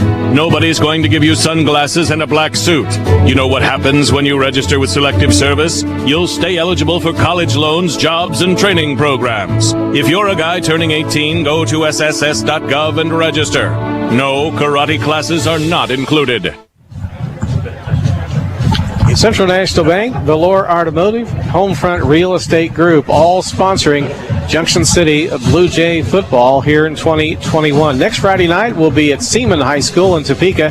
7 o'clock kickoff. 6:30 will be our pregame broadcast time. And Brian Field, what do you do if you're coming out of the timeout, Brian, and Manhattan's talking it over? Well, again, the Blue Jays really need to watch that play action pass. I'm telling you, they ran it a lot last week against Garden City. We have not seen it yet tonight, but one time. And they'll run that bootleg pass, too, which we saw them score on. They can do that out of several formations. They run a lot of the same plays out of several formations. So right now, the Blue Jays secondary needs to be honest in their pass protection and not get caught up and bite on that run. 2nd down 10 for the Indians. They work out of the shotgun set. Snap to Schartz. Throws over the top left. Incomplete. Overthrew the intended receiver. 3rd down and 10. And so far, the passing game hadn't worked for the Indians. Well, and if he'd have had one more step, Chaz Ruffin could have intercepted that pass right there. But you can see Keenan's got a pretty good arm. He zipped that over there. The receiver didn't know it was coming, but or at least wasn't ready for it, and it was thrown out from just a little bit in front of him. The receiver was still making his break and did not see the ball until after it was thrown. All right, 3rd down 10 coming up for the Indians. 1 minute, 10 seconds. Just 3 seconds went off the clock on that play. Bowles and Hall go wide left on the far side. Kyler Hahn comes wide right. Indians shift up the offense a little bit. Vinny Smith in the backfield, flanking the quarterback. They're going to run the quarterback up the middle. Breaks one tackle, now around the end. He's going to run down the sideline, going for the end zone at the 20, and out of bounds. There will not be a touchdown on this play. No, but that was smart. He stepped out of bounds on purpose. He didn't want to make any mistakes, and he knew he wasn't going to get any more. He was happy with what he got. A couple of Blue Jays had a chance at him, but that goes to show you how Keenan Sharks can be a little shifty, and that's a play that he scored a touchdown on against Garden City, that quarterback counter. And once he gets to the second level and he breaks that outside, which is, you can tell it's designed, he's seen it blocked that way several times, he's able to get to the sideline and get several yards, and he smartly just stepped out of bounds, knowing that they still have plenty of time on the clock to score. 22 yards on the rush. First down at the Blue Jay 26-yard line. Now he moves. Sharks fake left, now comes right. Dodging in the backfield. Blue Jays bottle him up pretty good, though. No gain. 55 seconds, the clock ticking down. Manhattan doesn't have many timeouts left here in the first half. No, but several players in there for the Blue Jays got in. You saw Rudy Vargas made some contact on that. You saw Keegan McConnell. You also saw Diego Eisen, who was the leading tackler last week for the Blue Jays, get in on that play. Second down 10 for the Indians. Sharks to throw. Looking over the left side. Pass tipped. Almost intercepted. Junction City had a chance at that football. Touching the ball was Danny Gordon. Yeah, Danny Gordon must be in there. He's a backup will linebacker, and so I don't see Q out there, Quavion Gilmore. So Danny Gordon must be in there. He did a really nice job getting his hands on that. For a linebacker to make that play, that's pretty darn good for him to read that passing lane and see the ball coming and knock it down. Third down 10 coming up for the Indians from the Blue Jay 26-yard line. 30.8 seconds remaining in the first half. We'll be talking with Junction City High School Athletic Director Matt Westerhouse at halftime here tonight at Bishop Stadium. Blue Jays have been going with a four-man front most of this second quarter. Sharks takes his time, looks left, takes the ball, runs it himself on the right side on the option pitch to Vinny Smith, and he steps out of bounds shy of the 25. They don't gain anything. No, but so this is probably right about the test range for their kicker's foot, Grant Snowden. 26.8 seconds left. This would be a 30. Now they're going to try it. He's going to try it. He has the leg, Dewey, but that's a long field. He missed one last week, but this is well within his range. He can make this field goal. He's on the right hash, and there's not a lot of wind, but what wind there is, I do believe, is out of the south. 43 yards will be the attempt. Keenan Sharks will be the holder. They're kicking from the 33-yard line, the end zone, the goalpost at the backside. There's the snap. Kick is on the way. It's long enough, and he got it. He did. Manhattan leads 24-14 with 20.7 seconds remaining in the first half. I think Snowden could have kicked that for another 15 yards. It might have been. That was pretty good. He's into the wind especially. No, he's a very good kicker. He's a senior with a very strong leg. He's a college kicker. He is. He's being looked at by several colleges. Remember 2 years ago, game-winning field goal against this Blue Jay program. Yes, he did. So Junction City will get a chance to field a kickoff down 10, 24-14. Just 20.7 seconds remaining in the second quarter. Blue Jays have made a few too many mistakes in the first half. You got to clean that up, but I think you made a key point earlier. Yeah. They can come back. This offense can do that. They can, and both teams with some inexperience, but the Blue Jays tonight, I would say Manhattan's made their mistakes too, but Manhattan has done a better job of capitalizing on the Blue Jays' mistakes. That's the difference in this ballgame. Junction City puts two men back deep at the 8-yard line. T.J. Jones, Randall Banks. Snowden will kick off in the 40. They may not get a chance to run this back. Have not had really much. I think one kickoff return tonight's all. No, they've run two back, and then there's been the two. Well, they've had the touchback and then the two that they've run back. Waiting on the kick from Snowden. Ball's teed up at the 40-yard line. Low squib kick this time, and they're going to field it. Junction City dropped it, picked it back up at the 20. Little running going on here. Junction City trying to bring it back, and they're not going to get much past the 21. The man who ended up with the football was Cooper Bogenhagen. Yeah, I'm not so sure that Griffin Bohannon reached up, tried to catch that. Yeah. That is a very tough ball to catch. As a kick return guy, you really try and just probably let that go back to your regular backs that can catch that, because chances are it's going to bounce once. And so that could have been disaster right there, because they're looking for that to bounce off of somebody's chest and come back. to their players. And so Griffin did what he needed to do, and he stepped up and he tried to catch it, but Cooper Brogenhagen ended up with it after it bounced out of Cooper's hands, and then he tried to get some yardage, and Manhattan did a good job covering the kick. 1st and 10, Junction City from their 20. Do you just take a knee and run the clock out? Oh, I don't know. You might just try and run something here, a high percentage type play, maybe an option, or maybe run some kind of a jet sweep to one of your fast players, just something to see if it can happen. Try that reverse again. You've 12 seconds. You don't have a whole lot to lose to see if you can run that timeout. Blue Jays have the football at the 20. Going right. David Rowell is going to keep it on the run. Goes across the 25 to the 26. Clock moving. Going to stop the clock or no? They'll let it go. Blue Jays not going to call any timeouts here. It looks like they're just going to let the clock run out and go ahead, regroup here at halftime. So the Blue Jays trail at the break, 24-14 to the Manhattan Indians. Coming up next, the Junction City Abstract and Title Halftime Show. Right after this.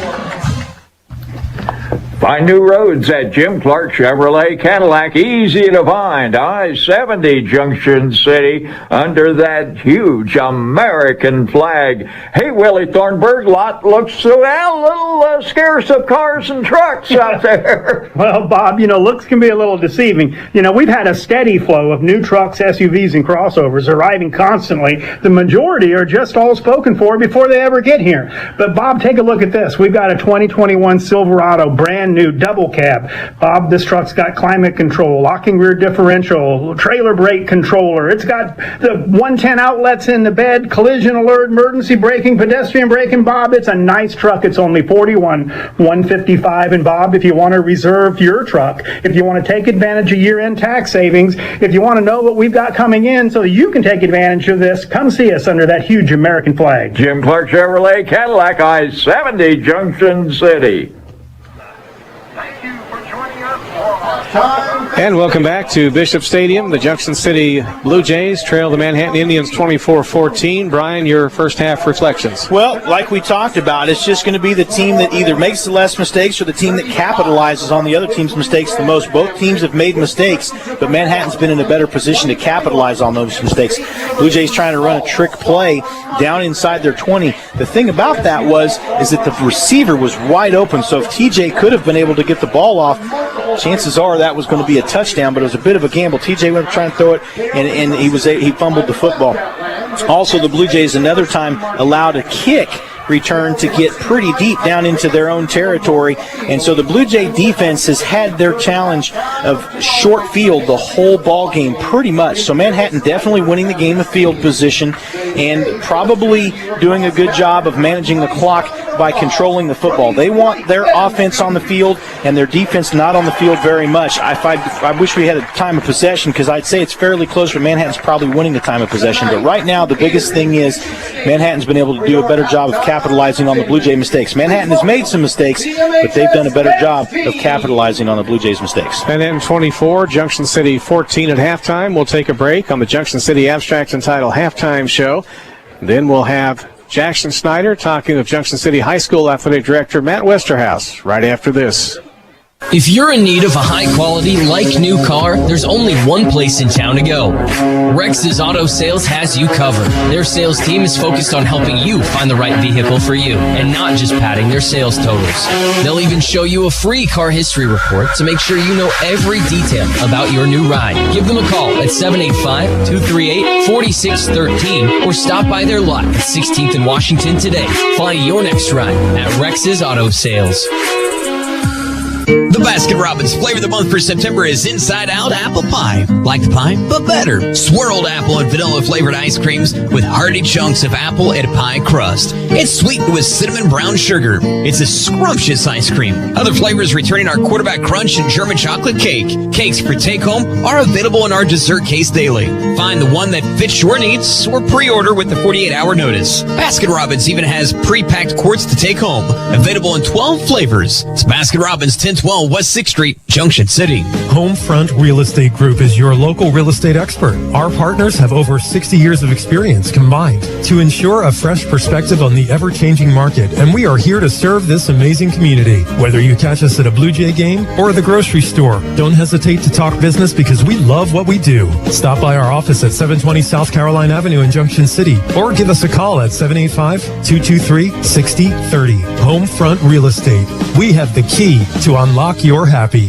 Junction City Abstract and Title Company is your local title insurance and real estate closing agency. Junction City Abstract and Title has been serving Junction City for over 60 years, handling both closing and settlement all under one roof at 807 North Washington Street in Junction City. Junction City Abstract and Title is proud to sponsor Blue Jay Athletics and the athletes as they have worked hard to stay safe during an unprecedented year. Have a great year both on and off the field. Go Blue Jays from Junction City Abstract and Title. Welcome back into the Junction City Abstract and Title Halftime Show. I'm Jackson Schneider, joined now for the Cloud County Community College School Spotlight segment by the Junction City Athletic Director, Matt Westerhouse. How you doing? I'm good. Glad to be here. You know, it's been a hot night. I've been out on the roof, but it's nice to come sit here and talk to you and be in the air conditioning for at least a few more minutes. It is cozy. It is. And you're getting comfortable at least in your cozy new office, brand new facilities, still some sawdust, I think, around as you're getting settled. But can you tell us where the progress is at with everything? Well, it's we've been there, almost a little over 2 weeks. I think feels like it's been a month just because of the stuff that's going on and trying to acclimate in a new building and new procedures and getting staff and students acclimated to the new environment while also adjusting through some construction, which has been a little bit of challenge, but I think obviously in the end it's gonna pay off for us and work through this. Yeah, for those that are unfamiliar or haven't maybe seen the pictures that have been on social media, both football, basketball, every athletic aspect of the new facilities at Junction City High School, state of the art, beautiful. Even some video boards that we're gonna get to play around with here in the coming weeks. But how is that new technology upgrade gone in terms of figuring everything out and getting ready for the home opener in a couple weeks? Well, we are certainly excited about our facilities on the athletic side of things, as well as the entire the building. It's unbelievable. We haven't been trained on all the video board and audio stuff, and we're hoping to get that done here in the next the week or so. But you've seen them, Jackson. I mean, we're really excited about really everything. Our stadium is super nice, and home seating seats about 2,700, visitors 1,000. Got a 9-lane track, video board, which hopefully we can provide some really great in-game experience. Jason Curtis, who runs that for us, I think is pretty excited for doing that. And that's outside. We've got a weight room that empties out right into our track and football field, and our main gym, which is about 7,500 square foot of usable space, seats about 2,100, has a track above that I think will service our students and staff really well, and then have a video board inside there. Once again, hopefully we can provide some really good in-game experiences. And then our auxiliary gym, we've got about 11,500 square foot of space in there that's been great for our PE classes. We have not been able to use our main gym yet. They're still waiting to kind of finalize some things on bleachers. And then we have our fitness room, which overlooks the stadium, which is kind of a really wow factor. That's about 2,500 square feet or so. And then a multi-purpose room, which is about 4,000 square feet that overlooks. So a lot of space, our weight room. I mean, there's just a lot of opportunities for not only our PE, but our athletics and other classes to use throughout the school day, which has been beneficial in this short period of time. And I'm sure it's been tough to kind of juggle the start of school and transitioning into each of these new facilities as it's been going, but also on the outside, still some construction going on with the roadways and all of that. But ahead of the first home game here in a couple of weeks, is that traffic situation going to be kind of ironed out a little bit, or how's of the property? But we'll kind of figure it out. And that Blue Jay Way entrance, and we'll have a little bit more parking capacity on the north side during events, which we don't have during the school day, which we leave open for buses and construction right now. So that'll open some things on the north side. I think we'll be okay. Expecting a huge crowd on the 24th for football. And there's been a lot, our challenge, our football program, we've been taking laundry back and forth every day. And I say I haven't. Our coaching staff has done a tremendous job in making sure that those things get done. And it's been a challenge, just to get programs acclimated back in, and they're excited to get into the building and playing. And right now we're still using Simpler Stadium and Shank and Fief Gym to conduct some competitions. And again, we're joined by Matt Westerhouse, Athletics Director, Junction City High School, and our School Spotlight segment tonight brought to you by Cloud County Community College. And Matt, this atmosphere is really the most full we've seen any environment, in close to 2 years, and it's not even a home environment for you and I or Dewey or Brian, but in 2 weeks you said you're expecting a huge crowd for that home opener. But just how excited are you to see Junction City showing out for their first home? Well, obviously we our students, great showing, and our fans, we have a really good following, and it's great to have the environment because we've missed it, right? And so it's great to have people out watching live, being part of this atmosphere, in regards to Manhattan Junction City rivalry and the battle for the Silver Trophy. It's this game is, you never know what you're gonna get, and but it's nice for people to come out and enjoy and once again be part of the Friday Night Lights and the atmosphere that is provided. And again, first home football game for Junction City will be Friday, September 24th. Is that Washburn Rural? Is that correct? That is Washburn Rural. But it's not the first event. Yeah. Prior to that, there's a boys soccer contest, correct? So we're on the 23rd on Thursday. We host Highland Park on soccer, so that'll be our first soccer event there, and then Friday night football. And then following Tuesday, we're hoping to be able to use our main gym and auxiliary gym for volleyball. So open that up. We got Manhattan and Hayden coming in for a triangular. So, like I said, people are excited. I'm excited. There's still a lot of work to get done, and I urge a little bit of patience and caution. As much as I would love to be, have everything rocking and rolling on Friday, the 24th, there may be some tweaks and some hiccups here and there, but we'll figure it out. And like I said, a lot of excitement, a lot of areas for people to kind of make their way around the stadium, which is sometimes in other venues that are kind of limited. We think we've created a space where you can walk and get and find your own space, and got a good concourse level and on top of the hill. So, and with our video board, I think we'll see a lot of people tend to gravitate towards the west side of the field. They're pretty excited. It's going to be awesome. I'm excited. They're all excited behind us, and Dewey's itching to get back in his seat, I think. But Dewey wishes we had a elevator, though. Yeah, I think so. That was his one complaint, was the stairs, which, I kind of get it. But, hey, we could use the exercise. That's why we're in the broadcast seat, not on the field playing. But again, Matt Westerhouse, Athletics Director, Junction City High School, joining us here at halftime. That will wrap it up for the Cloud County Community College School Spotlight segment. We'll go ahead and take another quick break, and Dewey and Brian will recap the first half and look ahead to the second half of the Silver Trophy game here in Manhattan. Indians lead it 24-14. Back in a moment on KJCK. If you're looking to catch up or get ahead, think about second session classes at Cloud County Community College. Cloud County is now enrolling students in our fall 2021 second session classes. These 8-week courses begin October 11th and end December 9th, and are offered online and face-to-face at our campuses in Junction City and Concordia, and are perfect for students who want to pick up extra credits at an affordable rate. Contact our admissions team today to get enrolled in our second session classes. Stay close and go far with Cloud County. Junction City Abstract and Title Company is your local title insurance and real estate closing agency. Junction City Abstract and Title has been serving Junction City for over 60 years, handling both closing and settlement all under one roof at 807 North Washington Street in Junction City. Junction City Abstract and Title is proud to sponsor Blue Jay Athletics and the athletes as they have worked hard to stay safe during an unprecedented year. Have a great year both on and off the field. Go Blue Jays from Junction City Abstract and Title. Offices function better with office supplies. The pen you're writing with? Office Supply. The desk calendar your elbows on? Office Supply. The file folders on your desk and the sticky notes on them? Office Supplies. You get the idea. Now, where do you get supplies? Key Office Products in Salina and Junction City bring office supplies to you. Purchase online, then have Key Office deliver. Small and bulk orders, office furniture, and copiers. Shop local. Shop Key Office at keyofficeproducts.com. Junction City's own FM KJCK AM FM is giving you a chance to win a $2,000 shopping spree as we put the wraps on the summer of small business. Just go to jcpost.com, register each week to enter, then head to any of our Summer of Small Business sponsors for more chances to enter and qualify. We'll draw qualifiers from every sponsor every week, so the more locations you enter, the better your chance to win. Go to jcpost.com for complete details, sponsors, and your chance to win the $2,000 Summer of Small Business sweepstakes from KJCK AM FM.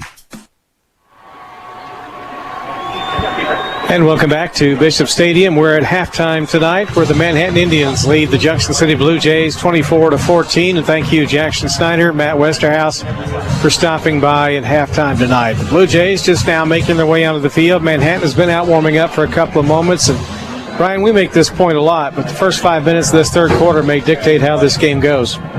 Yeah, and you know, really, Dewey, especially like I said, I hate the fact that this game is in week 2. I know it shouldn't matter what week they play, but I just don't like the game being in week 2. But either way, a lot of mistakes by both teams. The Blue Jays' mistakes were a little more costly because they gave Manhattan better field position. I mean, the Blue Jays gave them the ball inside the 25 2 different times, and that's really tough.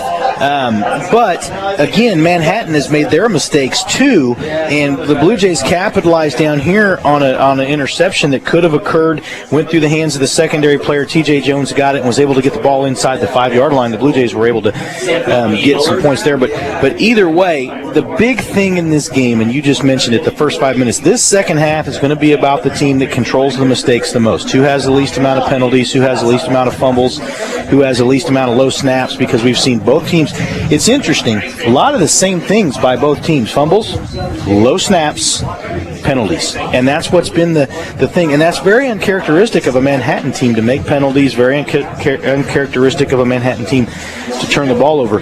The Blue Jays, we always see the Blue Jays make some penalties. That's something the Blue Jays do. But the Blue Jays usually are really good at protecting the football and not having a lot of turnovers.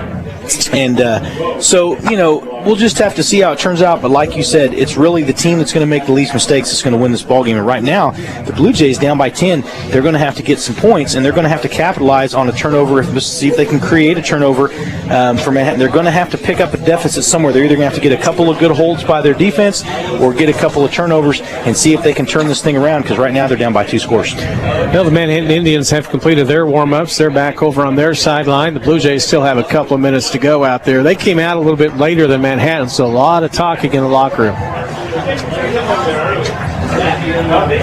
Yeah, just watching down there on the field. Sorry, dude, I had to get out of the way. I think that other door doesn't work. Everybody's coming here. I had to move my chair over just a little bit to give them some room. So, anyway, Dewey, the Blue Jays out there warming up. The thing is, the Blue Jays came out a little flat. They looked, and again, inexperience on both teams, but, you know, Manhattan having the advantage. When you've got an experience, the home field advantage, we talked about this earlier. The last 4 games have been won by the home team. Of the last 4, all 4 have been won by the home team. There was a stretch there for a little while where Manhattan got a win in Junction City. Junction City got a couple of wins here in Manhattan. But the last 4, the games have gone to the home team. When you have inexperienced teams like tonight, and both teams lost a lot of seniors, so they do have some inexperience, when you have the home field advantage, that is to your advantage. The Blue Jays came out in the first quarter, and they just looked out of sorts. There wasn't any fire on the sidelines. They weren't jacked up. They looked a little sluggish, not real focused, and because of that, they gave Manhattan those 2 scores. That's what gave they really basically have given. I'm not taking anything away from Manhattan, because Manhattan has done a good job running the football, and Manhattan has done a good job with their special teams.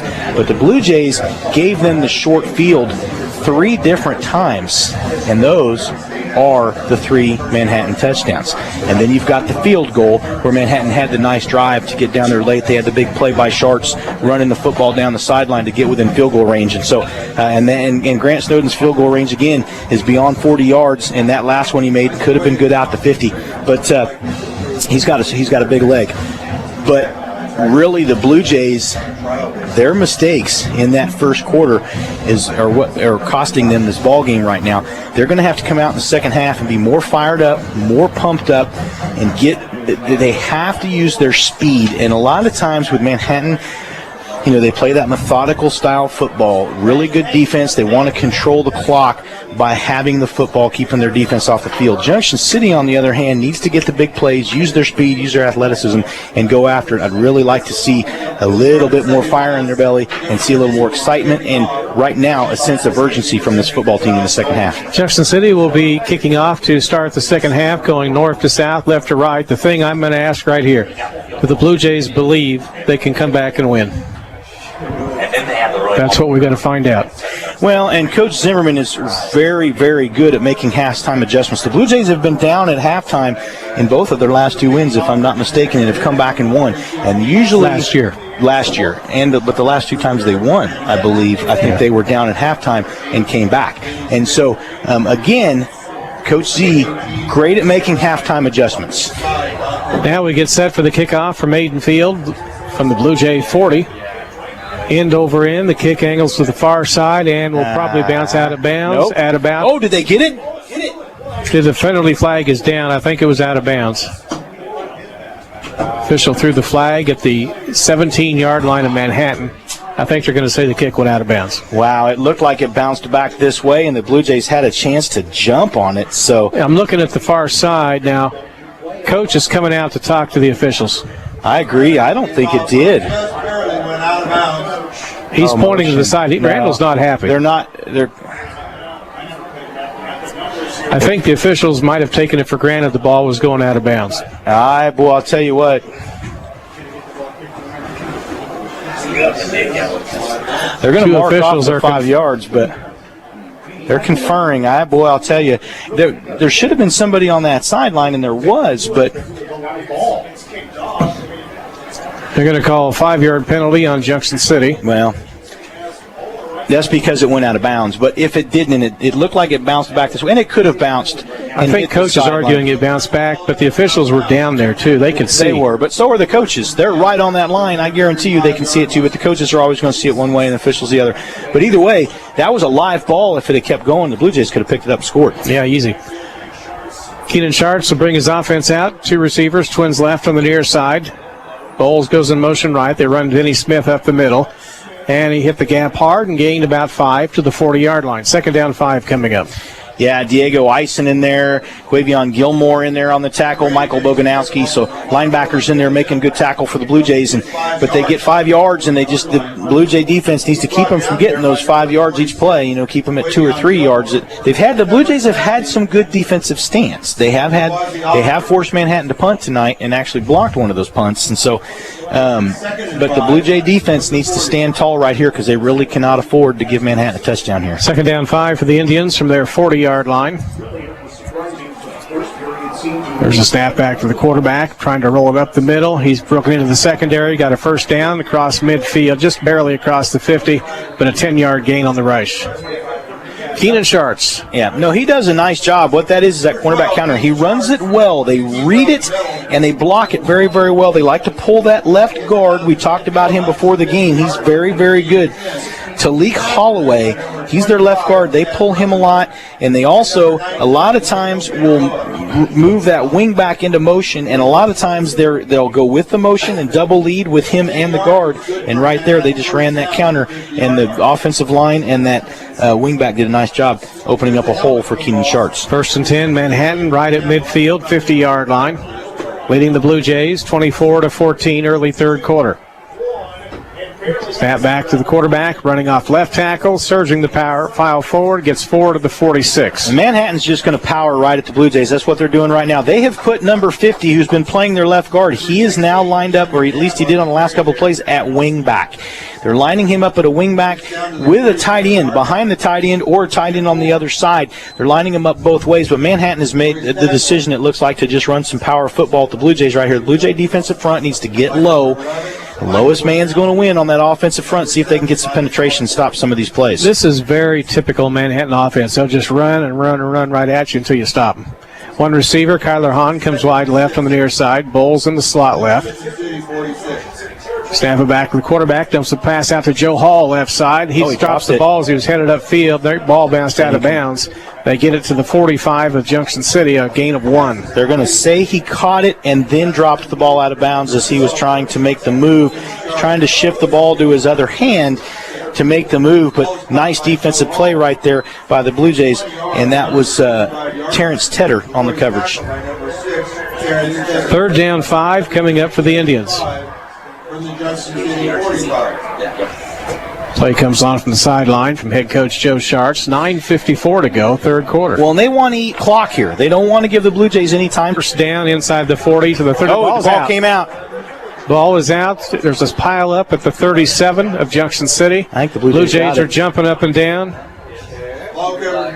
Still trying to get to the bottom of the pile, and the Blue Jays are celebrating. The Blue Jays got it. Yep, Junction Blue Jays City got it. Recovers the fumble, Manhattan's 2nd turnover, and Junction City has stopped the drive. That's big. That's huge, and I wish I could see who made that stick. They're on the far windows. They're nice windows, much better than the old windows, but there's a little bit of glare, and I cannot see the other side of that field and see who recovered that fumble or who caused that hit, but the Blue Jay defense right there, that was huge. Manhattan with a mistake. Can the Blue Jays capitalize? Junction City sets the offense, trips right, 3 receivers. They snap it to David, rushing up the middle, slows 1 tackler, and that's it. He got back to the line of scrimmage. That's the same old play in the first half. And that's okay. Manhattan read it. Yep, they also scored a touchdown on that quarterback power, so I'm okay with them running that there. They need to establish some middle running game a little bit to get that outside open again. But the Blue Jays also would like to see them maybe throw some of those play action passes that we threw last week, some of that short stuff, and maybe hit a slant or something here and see if we can take a little pressure off the run game. 2nd down 10. Junction City no gain on that first down rush. Rowell back 5 yards behind the line of scrimmage, rolls out to the left, wants to throw. He's hit as he throws, but the ball is going to be, I think, caught at the 45. Now they said he didn't catch it. T.J. Jones arguing his case, but he dove for it. The ball was tipped coming out of the backfield. It was a great attempt, though, by T.J. to lunge for the ball. He actually rolled and got his hands on it, but he probably didn't have his hands underneath by the way he was reaching, and so probably a good call right there by the officials that the ball hit the turf. So either way, 3rd down because that was an incomplete pass. 3rd and 10 coming up for the Blue Jays. Just simply didn't have protection time.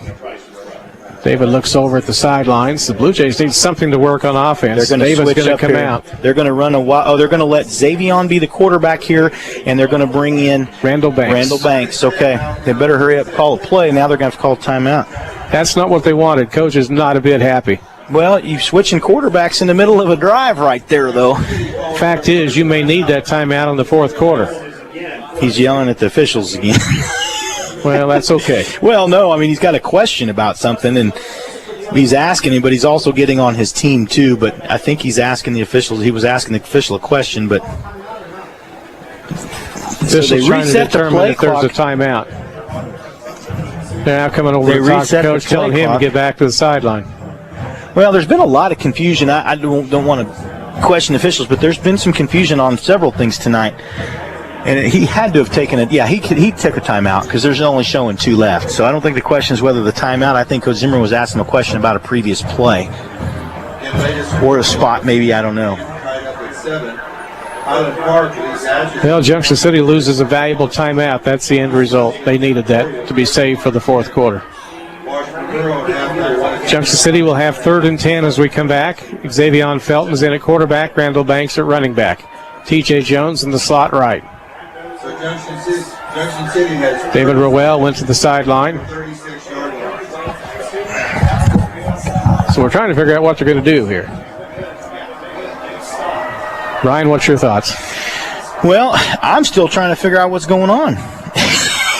Why aren't we blowing the whistle and playing football right here?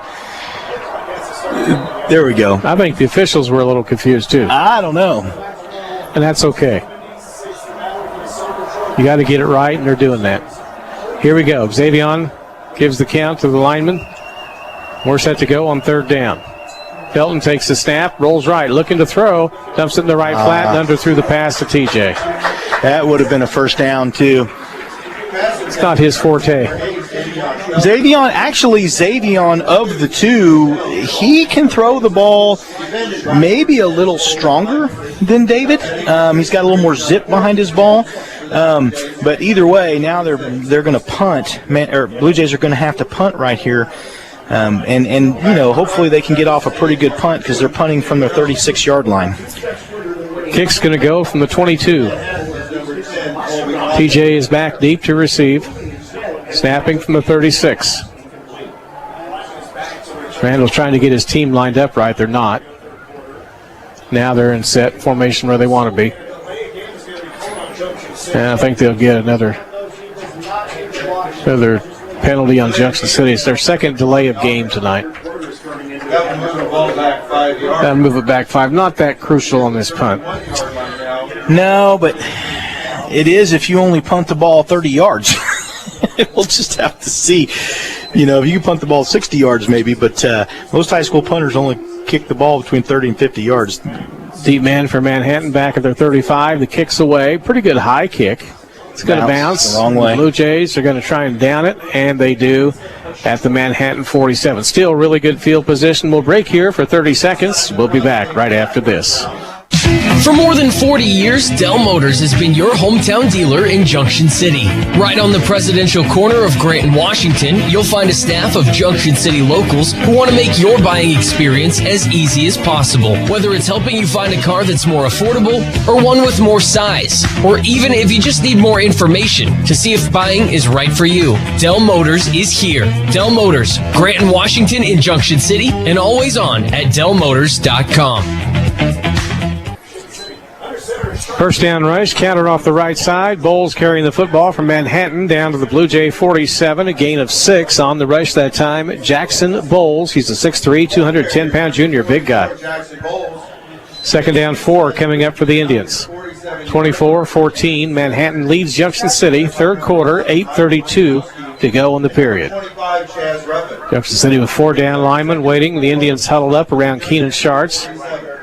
Got the play in for his dad, Joe Schartz, the Indians' head coach. One receiver goes wide right on the right, Braxton Fry. Bowles comes wide left, one in the slot, Joe Hall. Now they're going to flip him. Hall comes out wide. Schartz takes the snap, turns, wants to dump a pass up front, does to Bowles for a first down. Option. What he does, he drops back, and then to see if the secondary players or the linebackers go with the receiver, as soon as those guys come in and he starts to take off, if they bite on the run, then that usually means that receiver will be open if the linebackers bite on the run.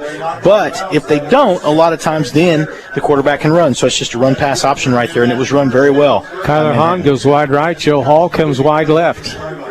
Manhattan with another first down, second in the second half.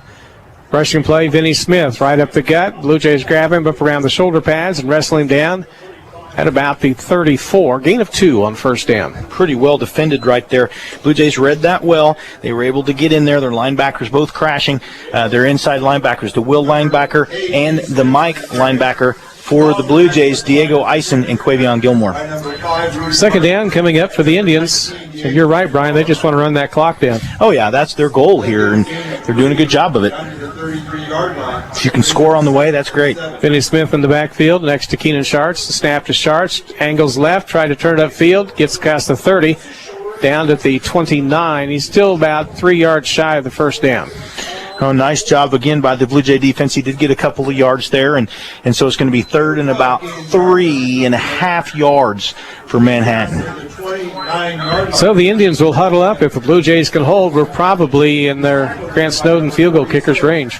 Oh, yeah, definitely. One receiver goes wide right, Braxton Fry. Kyler Hahn comes wide left to the near side. 3rd and 3 coming up for the Indians. Schartz hands off the backfield. Vinny Smith trying to turn upfield, eludes one tackler, got the first down inside the 25 to the 23, gain of 6. Well, that was a nice job right there. Vinny read that. He saw that he had a cutback lane, and good running backs always know when they go one way and they don't see anything, if they can see with their peripheral vision that they can cut back. He had a cutback lane. A lot of times when you're taking the ball up the middle through an A gap or a B gap, once you get to that linebacker level, a lot of times depending on how the backside blocks, you can always cut back, and that's exactly what he did. He made a good read. The line blocked it well, and they got the first down. 24-14 Indians set it up, 1st and 10 at the Blue Jay 24-yard line. And a penalty flag before they can get the snap undone. And that, if it goes against Manhattan, would really help Junction City right here. Yeah, I still got to get the stop, though. And the red zone defense has not been bad from the second quarter on. It's just Blue Jay defense has been on the field for a long time. 5-yard illegal procedure penalty on the Indians. It'll back them up 5 to the 29. That's what the defense needed right there, just a break. 5 yards. Or will be first and 15. Official marks the ball back for a 1st and 15 setup.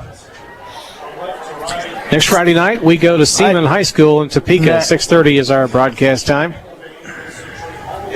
Kyler Hahn shuttles into play from the Manhattan sideline. First home game at the new Blue Jay Stadium 2 weeks from tonight against Washburn Rural. Looking forward to that. Yeah, I think they're going to stop here. Manhattan took a timeout. I'm also going to just point out real quick, though. They lost one of their valuable timeouts, Brian. They lost one, too. But I think they also realize how important this drive is for them. If they can score right here, it makes it awfully tough for the Blue Jays to come back. Blue Jays have a big play offense. They have a very explosive offense. But being down 17 more than halfway through the second half, or the third quarter, makes it kind of tough because the Blue Jays, again, a little bit of inexperience on both sides, but the Blue Jays tonight just not real sharp.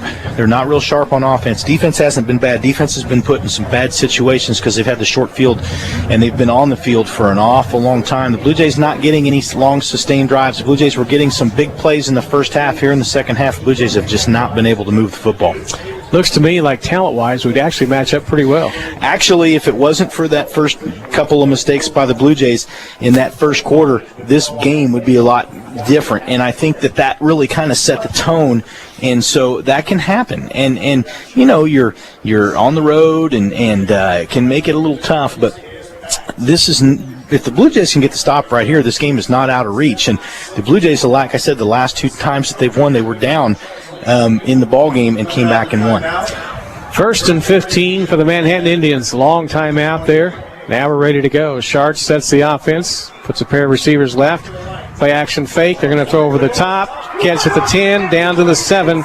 Great play from Kyler Hahn that time. He just ran a seam route. We've been talking about that all night, and that's exactly what it is. They wait for that right moment.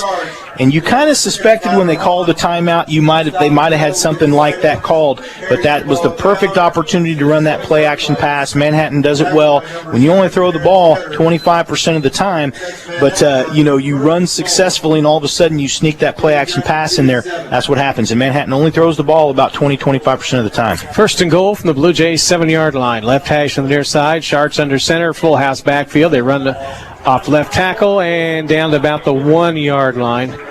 Pretty good ball carry that time for Manhattan. Blue Jays got a player down. Number 25, Deshaun Edwards pulls his way forward. Deshaun Edwards on the ball carry for Junction City, waiting to see who the injured player is. Looks like by the way they're stretching it a cramp, yeah. You've got Diego Eiston's going to stretch it there. Still trying to see who that might be. I'm wondering if that's Boganowski because I don't see him walking around. Oh, Boganowski's back there by the goal line, so. Is that Rudy? Some more of those Manhattan High sponsors support those local businesses. Longhorn Steakhouse, Hy-Vee, Nitro Joe's, Charleston and Wilson. Coming up in postgame tonight, we'll hear from Coach Zimmerman. He's telling his team head over toward the far side, his defense going off the field. He's going to have him get a drink. Don't think we've got a serious injury here, but... No, they're stretching it out like it's a cramp, and they're rubbing the calf.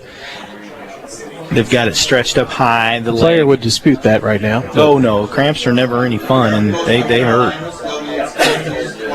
Kansas State football coming up tomorrow on 107.9 FM, 1420 KJCK against Southern Illinois. 4 o'clock is the broadcast time.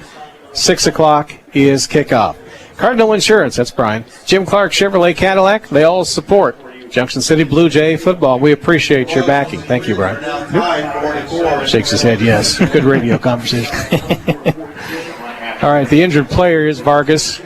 Little limp, but he's coming off the field. He'll have to come out for at least a play. I wonder if that was Rudy, because I didn't see him up walking around with the rest of the defense. But he'll have to come out for one play, which is tough because now we've lost one of our defensive ends. We'll see who came in for him. Football inside the 2-yard line. So we brought Judah in, and Judah can play both ways. Judah played nose guard last year and a little bit of defensive end. Manhattan sets up on the left hash. They're going to run that T formation, probably run some double E here. We've got to watch that bootleg pass. They ran it last time.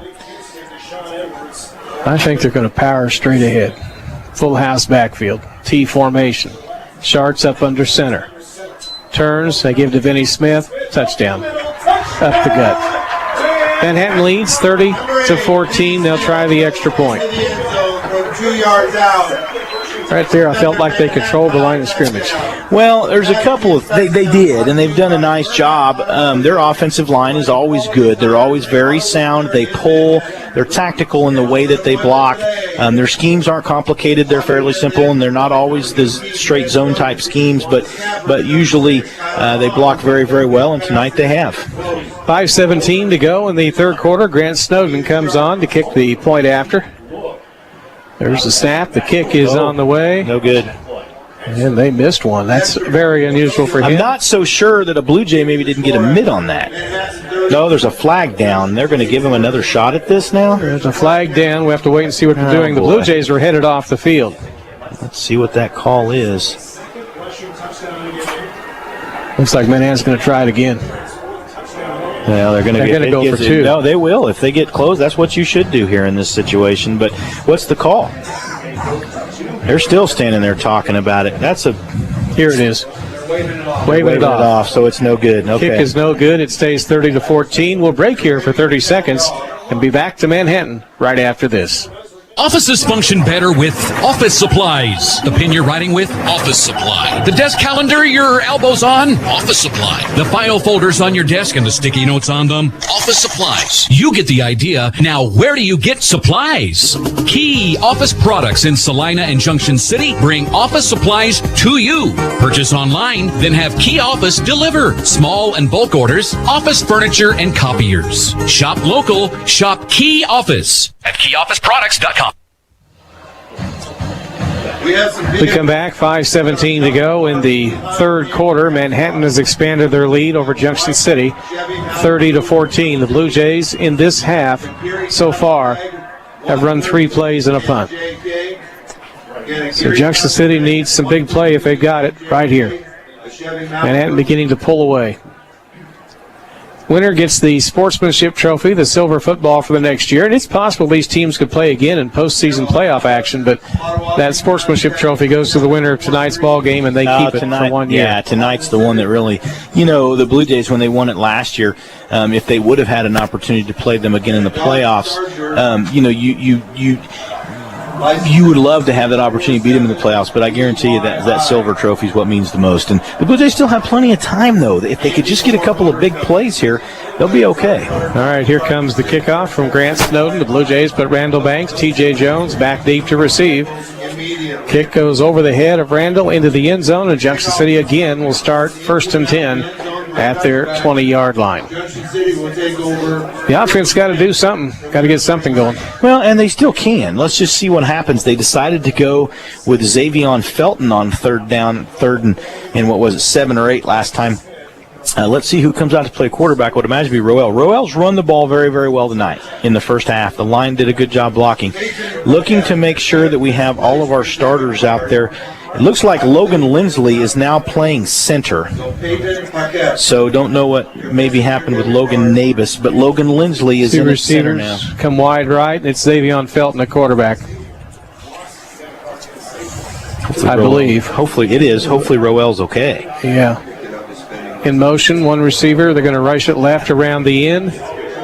Across the 20, 22, 23, 24, 25, and 26, 27-yard line on the ball carry. Tyree Holloway came in for the receiver spot. That's the most effort I've seen since the first quarter. That was a good, hard run right there. Tyree Holloway on the jet sweep, and I love the effort right there. The Blue Jays need more of that. Good run. Junction City now looking at 2nd down and 3. Time to come back, but you're trailing by 16, 30-14. 4:44 to go in the third quarter. Xavion staying at quarterback for Junction City. Rolls down the line right, pitches out on the option to TJ. Randall tried to spin around the corner and got tackled at the 28-yard line. He gained one. About a half a yard. Wonder what's going on with Roel. I'm looking on the sideline over there to see where he's at. Could just be trying some different folks tonight. Well, yeah, but Xavion really hadn't had any reps at quarterback. We'll just have to see. Felton about 5 yards off behind the line of scrimmage. There's a snap to him, going to run it himself up the gut. First down rush across the 30, powered his way to the 34, near the 35. Nice 5-yard gain. And he's a good hard runner, and we saw him make some really nice runs last week as a fullback for the Blue Jays against Topeka High. Blue Jays need a couple of big plays here. But if they can get just even a nice sustained drive right here to get a touchdown, would bring them back to within, well, it would put them within 9, or yeah, they'd still be up by 10, but Manhattan missed the extra point. All right, they're throwing out in the left flat to TJ, trying to create space, and he's hit and immediately tackled backwards. Well read by Manhattan. That's how you read the bubble. They run that play too. Enough teams run that really it's a matter of whether you catch them and you get the edge. Running that to the shorter side of the field sometimes can give you an extra blocker, as they say, using the boundary, but sometimes it's also hard to get the edge, and where TJ's at his best is when he's able to get the edge, get outside, and get downfield. 2-yard loss on the play for Junction City. Xavion looks over at the sideline for the play from Coach Randall Zimmerman. We'll talk to Coach in postgame tonight here at Bishop Stadium. And there was movement, timeout, I think, taken by Manhattan. There was their second timeout. Comes with 3:07 to play in the third quarter. I do want to tell you that Dell Motors and Junction City Abstract and Title support Blue Jay football. So far, the Blue Jays moving it upfield, slow but sure. What do you think, Brian? They are, and there's plenty of time left. Just trying to see if I can find out if David Roel's okay. But it's this is a key moment in the ball game, though. I mean, the Blue Jays really need to see if they can get the ball into Manhattan territory. And right now, the clock is their enemy, so a long sustained drive is not going to help them down by 16 points. What they really need to do is they need to set up a nice play here. They really need to score. They need to score fairly quickly, because high school football is different than college, and especially pro football, where you think, okay, a certain amount of time on a clock's an eternity. Not with high school kids. And so when you're down by 16 points, the Blue Jays really need to feel some urgency right now. They need to score some points on this drive. I think this drive is that important. I think that's why Coach Joe Sharks took his timeout right there, because I think that he realizes that right now, this moment in this football game is more important than what could be happening with 5 minutes left in the fourth quarter. Blue Jays need 2 touchdowns, 2 two-point conversions to tie. Second down coming up for Junction City and 12 from their 32-yard line. David Roel standing on the sideline over there, looks okay. Xavion is playing quarterback. They've run them both. And Felton will bark the count. The offensive line is set, one in motion. There's a snap. Xavion handed off around the left end. It's kind of a reverse going down the sideline, and it's going to be a first down. And they get out of bounds. Yeah, Tyree again. That's his second carry. They get it across the 45, and they're going to put it at the 49-yard line. That's a 17-yard gain. What I like about that, though, is they're running the jet sweep with a bit of misdirection. So they're moving towards the right like they're going to run the play to the right. Manhattan respects the sweep to the right, the power sweep and the speed of Junction City. And so what they do is they've been on the backside on a behind handoff to the slot back, and they're getting good yardage with it. All right, they're running again. This time Xavion took the snap straight up the gut, across the 50 to the 49 of Manhattan, gain of 2, and Junction City looking at second down 8. Yeah, it was a nice play. The Blue Jays, though, getting the edge is their big play capability. They've been able to run and get some big chunks of yardage with their quarterback, but Manhattan now is going to probably bend but not break, so they're going to be willing to give up some yardage up the middle and try to keep the Blue Jays from getting something outside.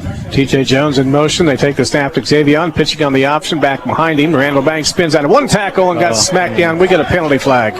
He goes down at the Blue Jay 49. That's the hardest hit of the night. Yeah, but it was also helmet to helmet. I don't think that's what the flag is. I think they're going to call this on the Blue Jays for some kind of an illegal block, but that was a helmet to helmet contact right there.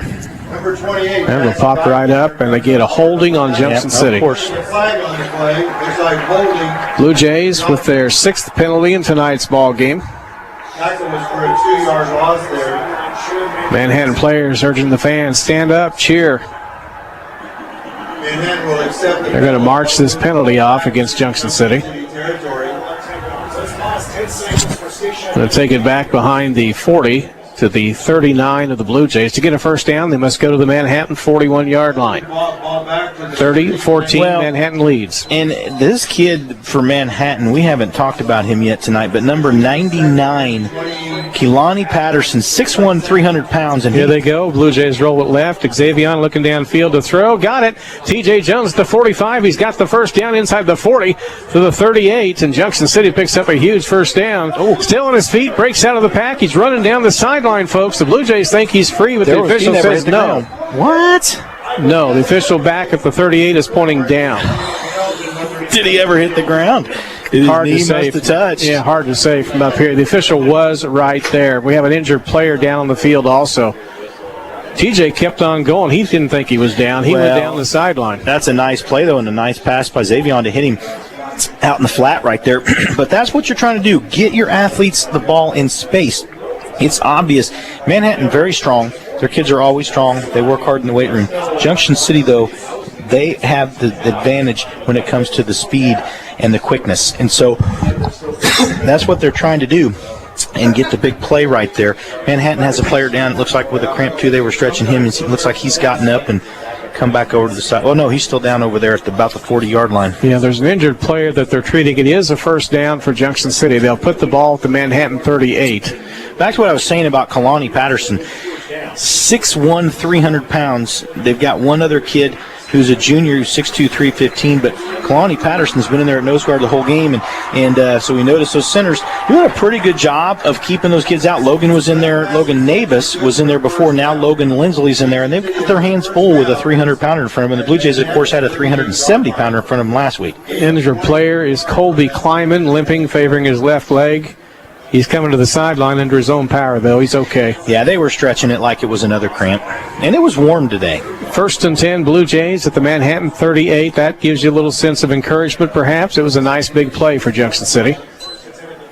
Xavier Felton. Randall Banks in the backfield for the Blue Jays. TJ's in the slot right. He's been kind of the big play guy. There's the snap to Felton, rolling up the middle. They grabbed him by the jersey, and that slowed him down, but he still goes inside the 35, down to the 34-yard line for a 4-yard gain. Well, that goes to show you how strong Xavion's legs are. We talked about this last week. He's got a lot of power. His legs are big, 200 pounds. I asked him what he was doing this summer because he gained some weight. He got bigger. And anyway, he's a good power runner right there. He showed it. Blue Jays going again, left side. Randall Banks trying to get to the corner, just can't do it, and they roll him out of bounds at the Manhattan 37. It was a loss of 3 on the play. Blue Jays trying to get the ends again, running to the boundary side of the field, and the Blue Jays, like I said, they love to run to that shorter side of the field when they're on hash. But we'll see Randall very quick. Randall Banks, and he is in there now at fullback as you've got Xavier in there at quarterback. All right, 3rd down 10 coming up for the Blue Jays. Snap to Xavier, rolls right, going to throw deep over the top, looking, caught it, and a touchdown to Tyree Holloway. Cut the football at the 5 and got into the end zone. That was a play right over the top. They caught Manhattan coming hard with the defense, but they threw it over the top. And Garden City had a lot of success getting past the Manhattan secondary right there. Tyree Holloway runs a great route just like he did last week.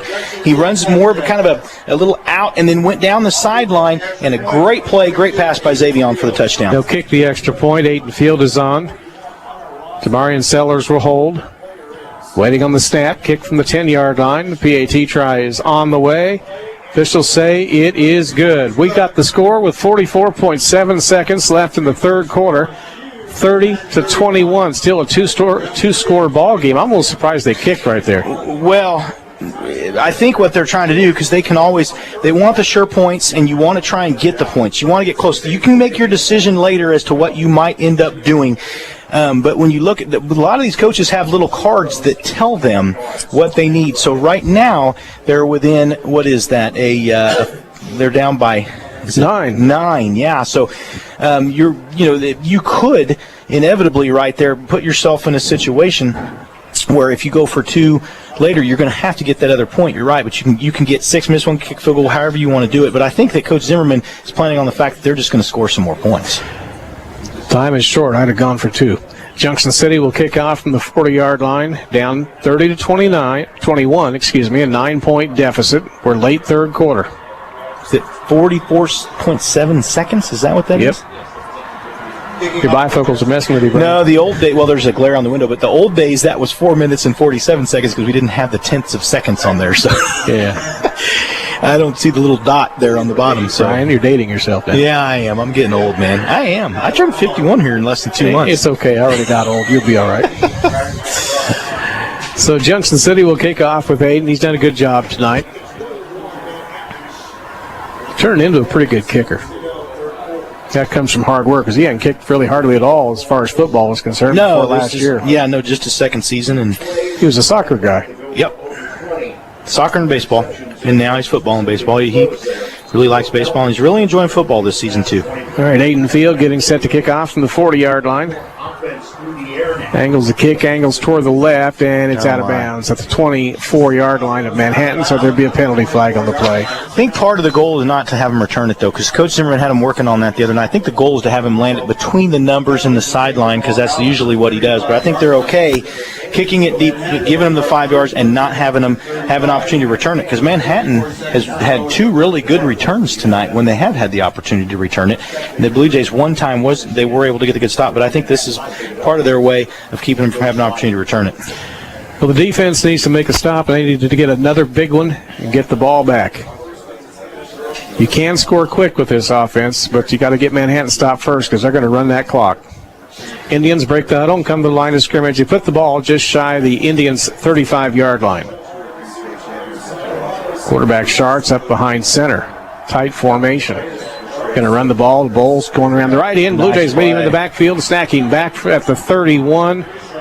That's a nice loss, about 3 yards. Yeah, Rudy Vargas, Keegan McConnell in there that time. Also, it looks like Diego Eisen, I'm sure, was in there. And I'm noticing the Blue Jays have another player in there on defense. Looking to see who this is. Number 33, Charles Burnett, is a junior defensive back. Looking to see where he's playing now. The Blue Jays have somebody down. We can see who it is. Been a lot of injured cramps, another cramp. It was a hot day, you're right. Well, it was, and they practiced some long days this week, and it was warm, and we had it's been warm, though, this whole football season, and they should be hydrating, but in a game, it's a little different effort than in practice, and so a lot of times you see this in these early season games. There's an injured guy. The Blue Jays huddle up around the injured player. Coach will talk to him while they deal with the cramp, but it's going to be kind of a crazy fourth quarter. I look for some big plays. Not that the officials see this, but I'm getting a lot of messages from people watching the live stream saying that TJ was not down. Either way, he was called down. So, but we scored, though, on the same series. So, yeah, no, I agree, but. Well, the injured player for the Junction City Blue Jays, Michael Boganowski. Almost called him Bogenhagen. Well, yeah. A couple times this summer with Cooper Bogenhagen on our team and Michael Boganowski on our baseball team, I did that a couple of times, too. Got them. You're right. Their names are close. It's your bifocals, Brian. Yeah, it is, yeah. Well, I don't have my bifocals. I have my contacts in with my reading glasses. Oh, okay. Yeah. Well, the Blue Jays will get set on defense. They dropped Manhattan for about a 2.5-yard loss on the first down rush. I like the Blue Jay defense, the way they've been tested tonight. They've been pushed back pretty good and had some really bad field position. They have, and it's been a tough night for them. And now, somebody call us in the third quarter. A timeout down on the field. The third quarter is over. We'll be back to Bishop Stadium right after this. Find new roads at Jim Clark Chevrolet Cadillac. Easy to find. I-70 Junction City. under that huge American flag. Willie Thornburg looks a little thin for cars, trucks, and vans out there. Well, Bob, the inventory is a little light on the new car side, but I got to tell you, we've had a steady flow of new trucks, SUVs, and crossovers arriving constantly. Bob, the majority of them are just spoken for before they ever hit the ground. But we have been delivering a lot of cars, and that means we've been trading for a lot of nice trade-ins. And Bob, we've got an excellent selection of late model trucks and SUVs. Bob, some of them are certified pre-owned. That means that well-qualified buyers can take advantage of interest rates as low as 1.9%. The certified pre-owned gives you a 6-year, 100,000-mile powertrain warranty, a 12-month, 12,000-mile bumper-to-bumper warranty. Bob, you get free OnStar XM radio. Jim Clark, Chevrolet Cadillac, I-70, Junction City. Here we go. The Blue Jays play here, 107.9 FM and 1420 KJCK. Here we go. Start of the fourth quarter. The Manhattan Indians have the football. They snap to Keenan Sharks coming around the right end. Blue Jays hit him at the 30 and drop him for another big loss. 4-yard rush. Junction City had great penetration in the backfield. Who else, though, but Sam linebacker Keegan McConnell. I'll tell you what, last season when the Blue Jays needed a big defensive play, he was the guy to do it, and he did it again right there. That's a big play for Junction City right now. They've got the momentum. Can they stop him? Xavion, I want to go back to that. I didn't get a chance to talk about him. It's that great pass that he had to Holloway for the touchdown. But for Xavion to come in and do that, and he shows some poise, that's pretty darn good. Right now, if the Blue Jays can get the defensive stop, we'll see what happens. They Third have down, momentum 15 on for the offense. Blue Jays. They line up their defense. 4 down linemen on the play. Keenan Sharks takes the snap, rolls left, wants to throw, sets up, has time, goes up over the top. Wide receiver caught it at the 49 for a first down. The intended receiver making the catch, Vinny Smith, coming out of the backfield. Play action pass again. Was a perfect time to run it. Exact same situation. Third down, you got to be looking past. Some inexperience in the Blue Jays secondary right there, and you can see the senior safety right there going over to talk to his other secondary player, just telling him, hey, look, you gotta be watching that. So our corner right there did not play football last year, and so he's learning. First and 10, Manhattan at their own 49. They gained 18 on the play. Rushing play up the middle, not going any place to the 51-yard gain. That is it. And Junction City had Vinny Smith wrapped up pretty tight. Now, Blue Jays are starting to read that run pretty well, and the defensive line is starting to get some penetration, doing a nice job. Elijah Clark-Boyd in there, along with Keegan McConnell again on the tackle. But the Blue Jay defensive front, they're not doing badly tonight. They've got a good fight on their hands with a very good offensive line of Manhattan. But they're sticking with it, and right now you're starting to see that they've had some success on this drive in the trenches. They can get them stopped. Get that ball back. Funny things can happen, folks. 30-21, Manhattan's got the 9-point lead. Joe Hall goes wide left. Keep an eye on him tonight. It's tough for Don Quay to guard him. Don Quay's not a real tall kid. Joe Hall, 6'3", running play. Sharks breaks one in the backfield. Gets free up the middle. It almost broke it. Got down to the Blue Jay 36 for a first down. That's just a great scramble. Well, he's just able to read that well, and he got some good backside blocking, downfield blocking. They realized what was going on, and he reads it well. He's a little bit slippery at times himself, and that was a touchdown-saving tackle by Chaz Ruffin. 30-21, Indians driving that football toward the Blue Jay end zone. They'll have first and 10 at the 36-yard line. Once again, Hall spreads wide left. Manhattan able to convert on a couple of big plays here on this series. So they try to salt away a victory.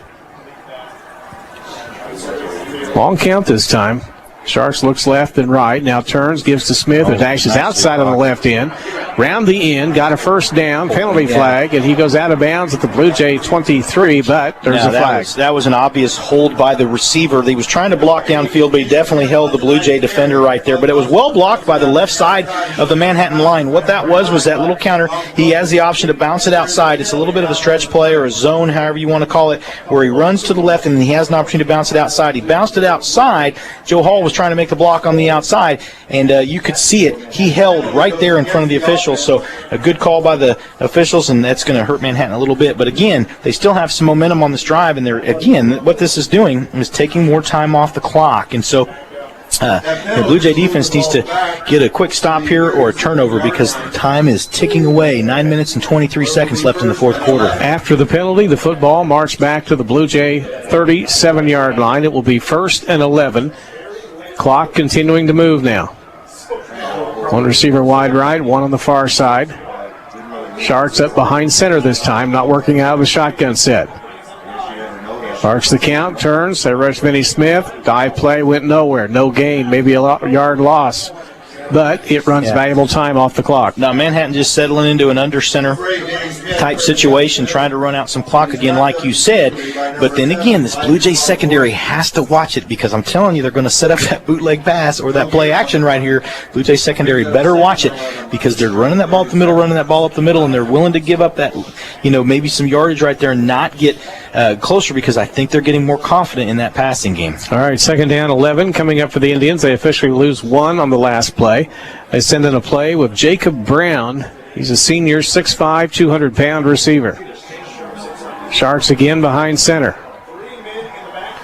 They turn, they run it. Smith powering up the middle, breaks out of 1, but they're not going to get much yardage, down to the 34.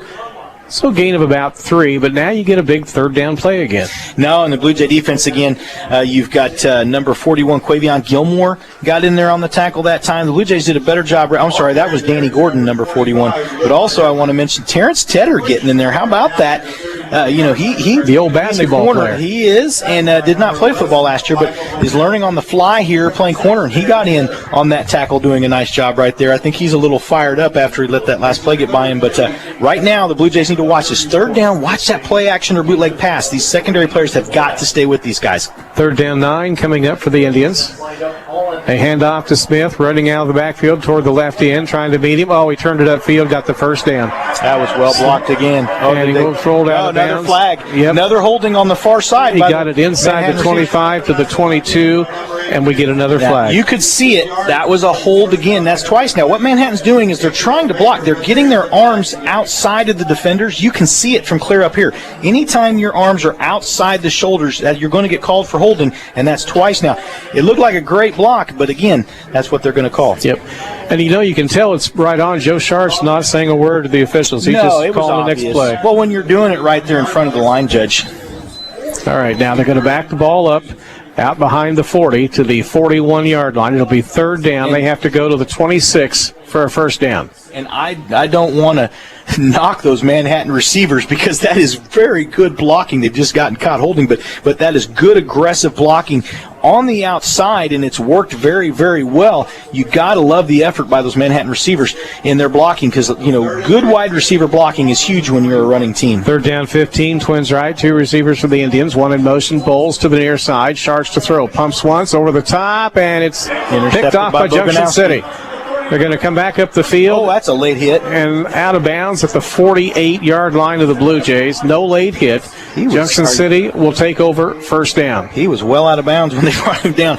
Either way, great interception by Michael Boganowski. You did see him. He's got that injury, that gluteal injury, so he wasn't able to run the ball back real hard. But that is a huge interception, and he got, about another 10 yards. So we talked about the Blue Jays needed to stop or a turnover. The Blue Jays in business right here to try and cut that lead. 7 minutes, 20 seconds to go in the 4th quarter. That pass by Xavion, I didn't get a chance to really talk on this, but that was a beautiful pass to Hallway. He could not have put that in a better place. 1st and 10, Blue Jays.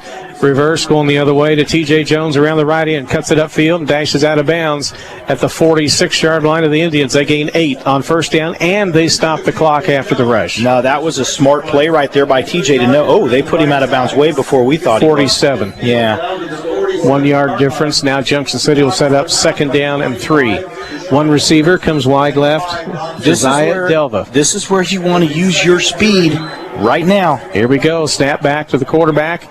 Xavion breaks free of 2 tackles, angling outside, and they wrestle him down for a big loss. Hold on to that football. This is when, back at the 49 of Junction City. That was a great play by Manhattan right there. There's some woofing going on between a couple of the players. Oh, yeah. TJ, you're gonna start to see that a little bit. Some good competition here, and you're going to see a little bit of it. But so far this game, though, Dewey, I have to say, good sportsmanship by both sides, seeing them help each other up, and not a lot of talking between the players. 6:40 left to go in the ball game. 30-21 Manhattan. Snap to Xavion. Rolls left, stops, pumps it down the field with a pass, picked off. Not his thing. Caught at the Manhattan 28. They intercept it. The interception goes to Zach Hershey. And he brings the football back upfield before being forced out of bounds on the Manhattan sideline up near the 45, and that's a killer. Well, yeah, but still, they're not Xavion. You could see that he and Holloway, really, it was thrown right to the defender, but Holloway was a little deeper. He was trying to run kind of a little bit of a post, it looked like, and it looked like Xavion threw it just a little short because I think he thought that Holloway was going to cut that a little shorter, but you're right, he just didn't have the distance on that pass. Manhattan did a good job there getting the interception. All right, 1st and 10 Indians from their 45 on the near hash, right side. 6:27 to go. Running back in the backfield, Starch took it and lost the ball as he went down, but the official says he was down first by contact. No, but Keegan McConnell, 41-yard line, a loss of 4. He's just crashing in there right now. But this is the kind of fire and intensity we needed to see out of this Blue Jay football team in the first quarter. It's a little late now here in the fourth quarter. We should have seen this kind of intensity early, but Blue Jay defense again, they're going to have to watch that pass. Boganowski's going out. You got Atriel Baker coming in now at safety. 2nd down, 14 coming up for the Indians. They'll take their time coming out of the huddle with 5:45 to go. In a tight formation, they put a full house T backfield in. Rushing play going off left side on Edwards. That's the old T power formation. You got the straight T, a fullback flanked by 2 halfbacks and 2 tight ends, and you're just lining up powering, and that's what Manhattan's going to try and do here is power and run out this clock. The Blue Jays are going to have to try and get a turnover or a stop, but right there, that was the old double lead through the 4-hole. 3rd down, they actually put the ball back at the 49, so we'll call it 3rd and 4. Clock running. We're approaching 5 minutes remaining with the Indians maintaining the 2-score lead, 30-21. Football set. Starch turns. Looks at the scoreboard literally. Takes the snap. Rushing dive play is short of the first down. Oh, second effort may have got it. And it's going to be 1 yard shy at the Blue Jay 46. Good effort that time. So choice for Joe Sharts. Do you go for it here or do you try to pin him deep with a punt? It's 4th and literally probably 2 feet. It is. Well, it looks like it's about close to, well, it's almost a full yard. But either way, yeah, 4th and about a yard. So they're going to let that clock run down and use as much time as they can. Smart thing to do, and you're right going to see either the sneak or that double lead again. Here they come to the line of scrimmage. First down here does a lot of good for the Manhattan. They got that full house backfield. They can push the quarterback ahead. They're doing that. He's rushing forward. I don't know. He looks short based on what the official on the far side's doing. This is going to be a measurement. The Blue Jay 45 is where the ball will be. Boy, his foot is just, where's he going to do it? Just on the other side of the line or not? Everybody on both teams saying it's first down or their ball. Oh, there must have been the loss of the ball at the bottom, and there must have been a fumble. I think they're just trying to figure out where it's spotted. No, it's short. It is short. You can see looking at it. No, I don't think they got the first down. Very close to the so the officials are talking. Looks like we will have a measurement. They let the clock keep running while they were unfolding the pile. We're down to 3:36. The Blue Jays stopped him here. That is huge. Going to bring the sticks out, the chains, and see if they got the first down. They'll measure. Out. This is one of those where it's a matter of inches. Yeah.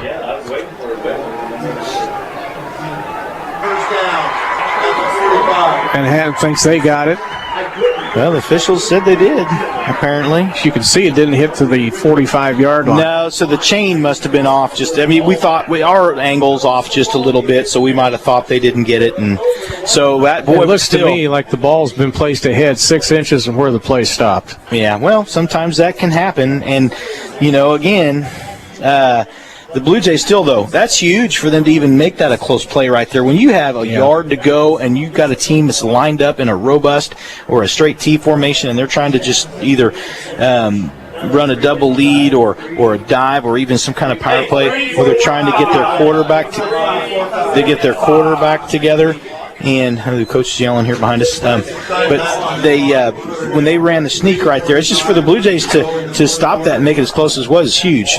Now, I'm not sure what they're going to reset the clock to 3:45. It got down to 3:36 while they were unpiling the players. So it will be first down Manhattan. Even if the Blue Jays had gotten it back there, timeout Junction City, they'd have been hard-pressed to score 2 times. You never know, though. I mean, all it takes, you get a touchdown, you get a quick touchdown, get an onside kick, score again. Or you get a quick touchdown, the other team makes a mistake, you score again. Both teams have made mistakes. Both teams have coughed up the football tonight. Both teams have made key penalties tonight.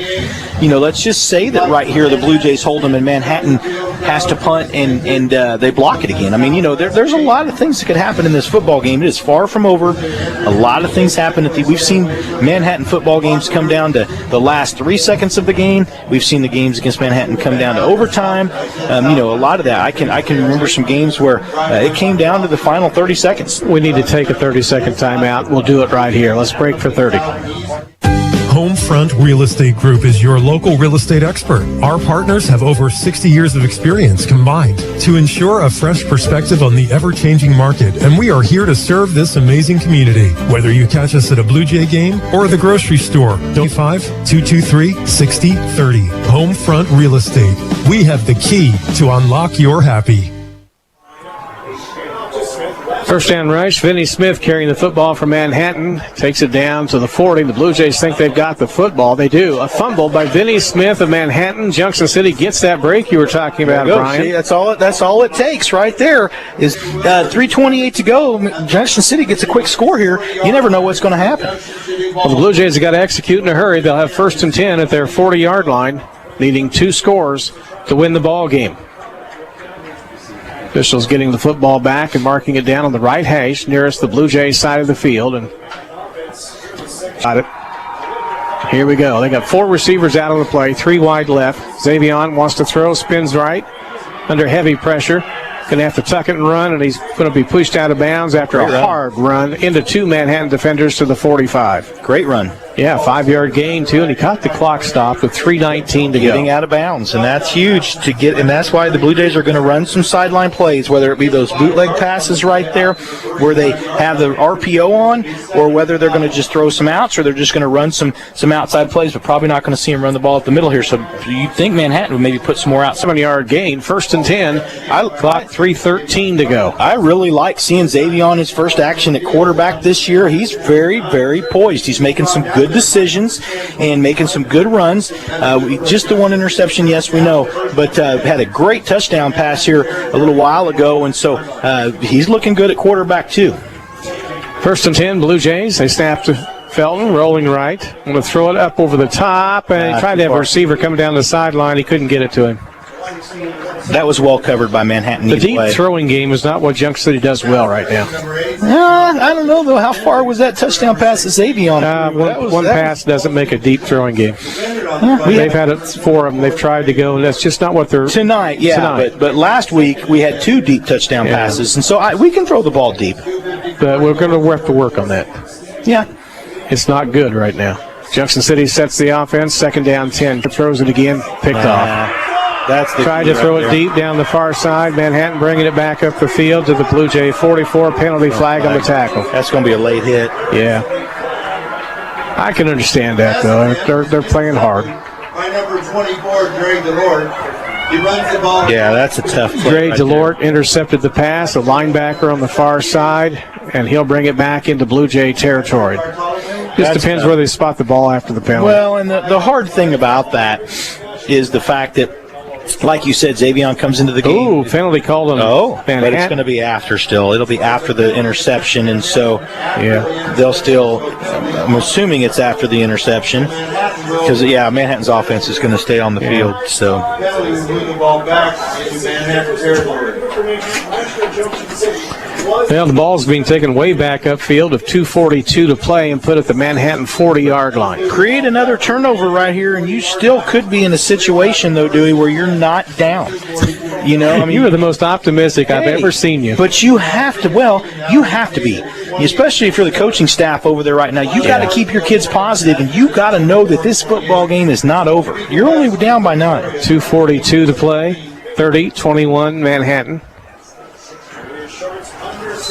They're going to run the quarterback sneak to Joe Schartz. He'll gain 1, and Manhattan wants the clock. Of course, Junction City's got a timeout to use. Number 12, Keenan Sharks, pushes the ball forward in the middle. I think what you want to do is stay positive and teach these kids, because there's a lot of football you have to be played. Well, there is, and next week's no slouch either. You've got a Seaman team that we know this. Seaman is very much like Manhattan every year. They have very good disciplined athletes, and they do a really nice job of controlling the clock. It's a very similar style of football, and so and that Seaman team, let me see, there was a score here. I think it was telling us how Seaman was doing. Seaman was up 35-7 over Hayden, so I think that Seaman team's going to be a pretty good tough football one next team. Friday night. Yep. At Seaman, broadcast time 6:30, kickoff at 7.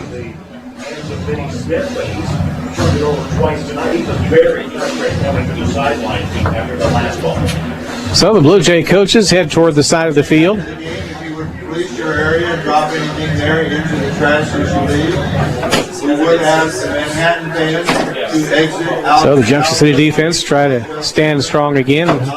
Brian's chair is by a door in the coach's office and booth, and they come out in and out, and Brian gets smacked every now and then. It's starting to irritate me a little bit. Sorry. I'm trying to keep my cool on this deal. But see, when they open the door, they don't know you're there. That time hit me in the back of the head. I'm not very happy. Oh, I'm sorry. Yeah, it's all right. Anyway. I'll buy you a big cheeseburger after the game. We're fine. Washburn Rural leads Topeka High. Second down and 9. I find entertainment in some unusual locations. All right, here we go again. Manhattan going to run the quarterback sneak up the middle, looks like. Oh, they're going to run it down the line on the right. Sharks keeping it, though. They breaks a tackle, but they stack him up at the 41. No gain on the play. But you saw the first guy right there by the Blue Jays trying to go after the ball, and that's fine. That's what gave Sharks another couple of yards, because he was trying to knock the ball out. And had he done that, that's what I mean. You know, this game's not over. Now we get under another timeout on the field. Blue Jays are stopping the clock. Run play. One of the coaches jumps in behind Brian, opens the door. What's the clock stop? They're yelling at the guy running the clock, and that's what Manhattan's been doing. These coaches are coming in here yelling at the guys running the clock. I think it's funny. The clock stopped because somebody called the timeout. Well, you can look on the field and see it. That's 4 timeouts. That's an extra timeout. Manhattan coaches are claiming 4 timeouts called for the Blue Jays. You get 3.5. Jeez. But that's unacceptable. This is a high school press box. Yes, that happens. no, I know, but that's unacceptable behavior by their coaches. I'm sorry. Anyway. He's peeking in again, Brian. 2:31 on the clock now. You got to see the humor in it. You will after the game. No, I probably will. When I get you that big cheeseburger. Officials are talking. They're getting the clock straightened out. They put it back to 2 minutes, 31 seconds. That's good for the Blue Jays. It's 3rd down 9 for Manhattan, about almost 3rd and 8. Ball between their 41 and 42-yard line. Sharks up under center. So it's 3rd and 8 from the 42. Hands off to the running back. Oh, he broke it in the secondary. Vinny Smith is going to go for 6. Going down the far side at the 20, the 10. Touchdown, Manhattan. No flags on the play. 58-yard touchdown run for Vinny Smith, and that locks the door. That was very well blocked at the second level by Manhattan. Now this is definitely sealed, but the Blue Jays playing for a little pride here in the last couple of minutes, and you know, this was a good football game. Both teams played a little better here in the second half. Not as many mistakes. 36-21.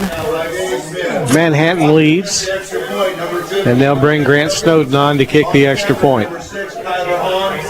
Blue Jays have to hope for a rematch in the postseason. They could get that. That's very possible. There's the snap. It's down. The PAT try is on the way.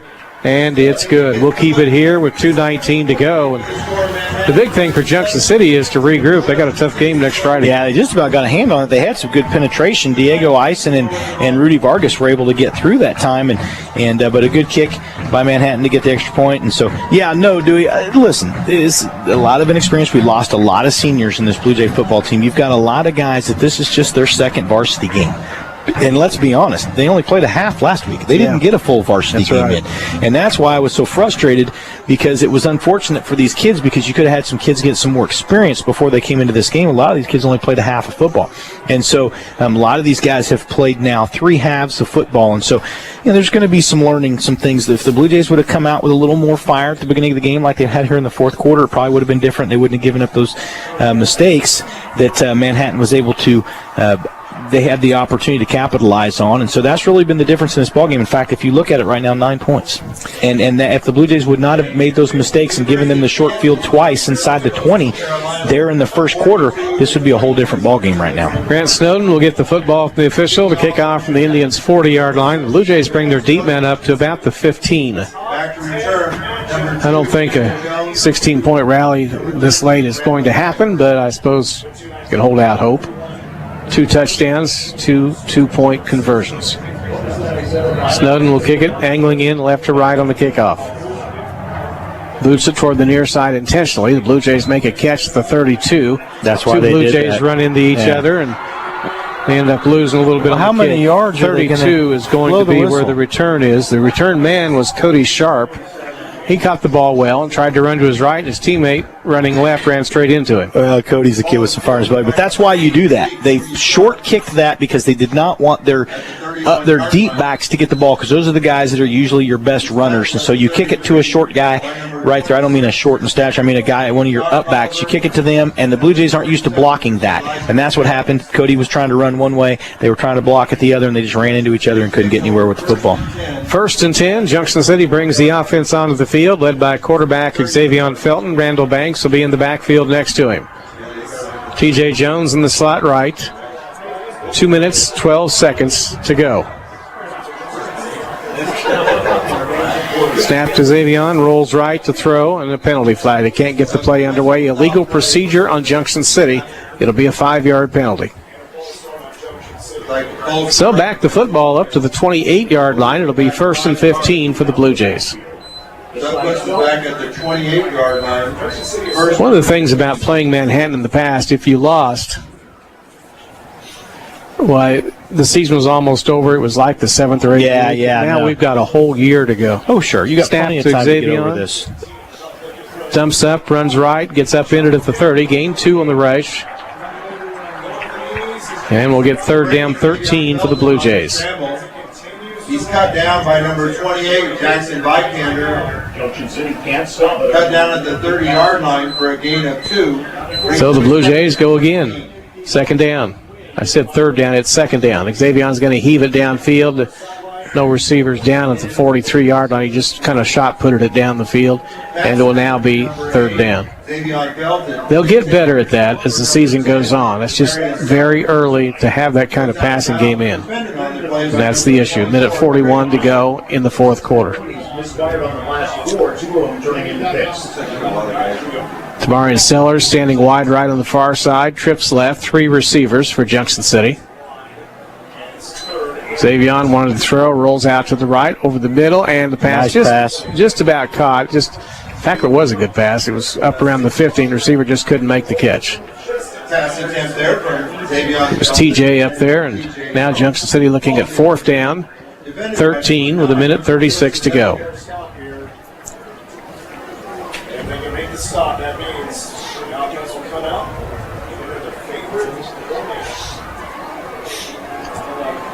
Brings up 4th.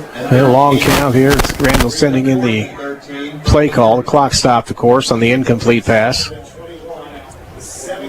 All the Blue Jay fans have filed out. Back to throw, rolling to the left. Xavier dumps the pass up on the flat, but too high for TJ. It's incomplete. Manhattan will take over at the Blue Jay 30-yard line. 1:31 to go in the ball game.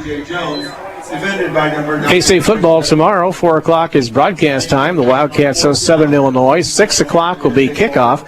You'll hear the game on 107.9 FM, 1420 KJCK AM. Rex's Auto Sales, Cloud County Community College. Big supporters of Junction City Blue Jay football. Drop anything you can.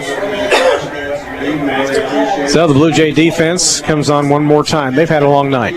Yeah, they have, and that's okay, though. Like you said, this is a learning experience. They're going to learn. And one thing they're going to learn is that you cannot make mistakes early in a ball game against a good football team, and they're going to see another good football team next week, so they'll have a chance to make some corrections and get it right next week. They'll see the video multiple times this coming week. Looks like Manhattan planning to take a knee, and they do, and they're just going to run clock now. Minute 25 and counting down. One thing I'll say about the Blue Jays, looked to me like they played hard. No, they did. They just came out that they weren't quite ready to go at the beginning of this ball game, and they just, they made some mistakes early in that first quarter that cost them this ball game, because really the second half has been much better. Very few penalties. We haven't seen. With just the interceptions, yes, but that's a little bit understood in this situation. But we saw better blocking, better running. And so it's just a matter of they were more disciplined here in the second half, but it was just a little late. Second down, a knee taken by Keenan Sharts. The clock showing 45 seconds. Running down. They'll have to do it one more time. Then the Manhattan celebration will begin. They'll improve to 2-0 in the year. Junction City will fall to 1-1. Blue Jays still on the road next week at Seaman. Then we come home in 2 weeks for that first game at Blue Jay Stadium against Washburn Rural. That'll be a tough game, too. Keenan walks up behind center. Manhattan letting the clock run. Now they'll take a knee to wrap up their victory. One more play. They do it. The Manhattan players start to celebrate on the field. The Blue Jays head toward the sideline. Manhattan players coming off the sideline now. The team that wins this game gets the right to do that. Manhattan is going to defeat Junction City tonight, 37-21. We'll have the post-game show presented by Valor Automotive when we come back after this. Baby boomers, are you fit for everyday life? Whatever you dream of doing, it will require functional abilities. My name is Jimmy Parker, and my passion is working with senior adults to build strength, endurance, flexibility, and functional fitness. I teach yoga, strength training, and even offer one-on-one sessions. I know the importance of staying healthy and safe in these times, so I take extra precautions to ensure safety for all. Classes are socially distanced, and I always have your best interest in mind. Call or text Jimmy Parker Fitness to set up your free consultation at 375-6649. Find new roads at Jim Clark Chevrolet Cadillac, easy to find. I-70 Junction City under that huge American flag. Hey, Willie Thornburg, lot looks a little scarce of cars and trucks out there. Well, Bob, looks can be a little deceiving. We've had a steady flow of new trucks, SUVs, and crossovers arriving constantly. The majority are just all spoken for before they ever get here. But, Bob, take a look at this. We've got a 2021 Silverado, brand new double cab.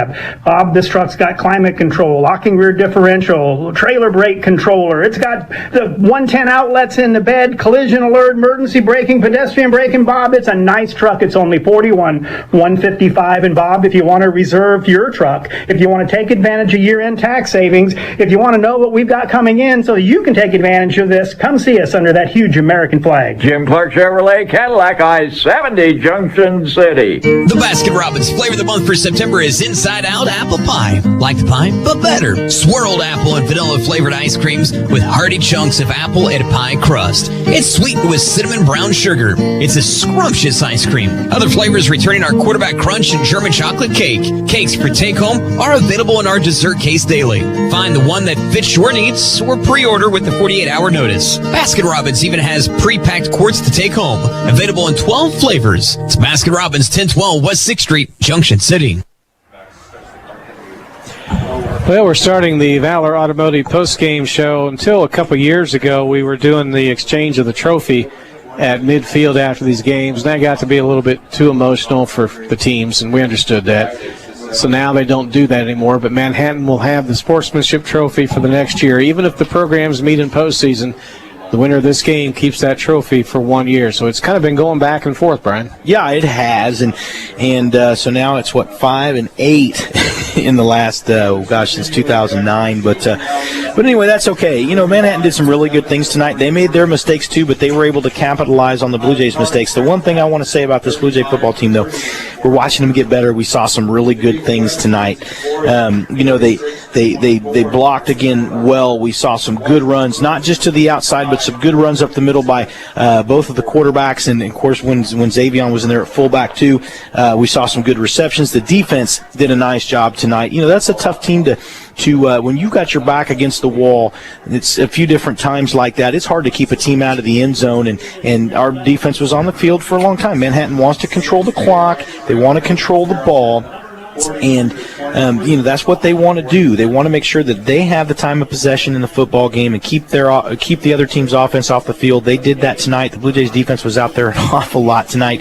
Defense did some good things, though. We saw some good defensive plays. Secondary did a pretty nice job. It's an inexperienced secondary with the exception of Chaz Ruffin. And so, you're going to see that a little bit. But the linebacker play, again, was good tonight. The defensive line held their own against a good offensive line. And so, some good things. There's a lot to build on.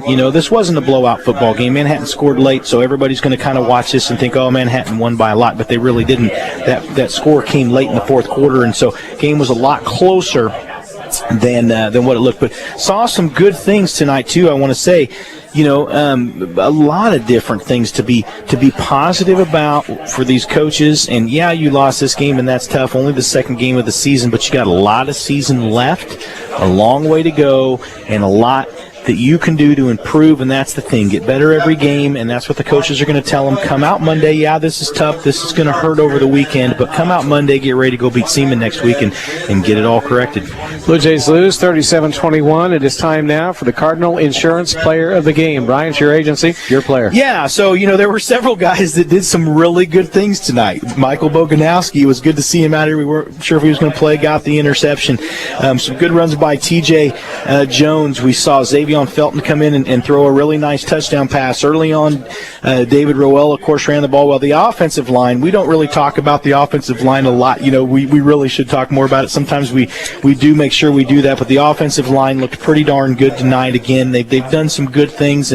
But the guy that really stood out tonight, and I said this a couple times when he made the big play, when you need a big play, usually one of those seniors steps up, and that guy tonight, we talked about it a couple different times. Sam linebacker Keegan McConnell got some really big tackles when he needed them for losses against Manhattan to keep the Blue Jays in this game until late. And so we're going to give player of the game, the Cardinal Insurance player of the game, to number 17, senior outside linebacker Keegan McConnell. Good choice. You're listening to the post game. We'll be back right after this.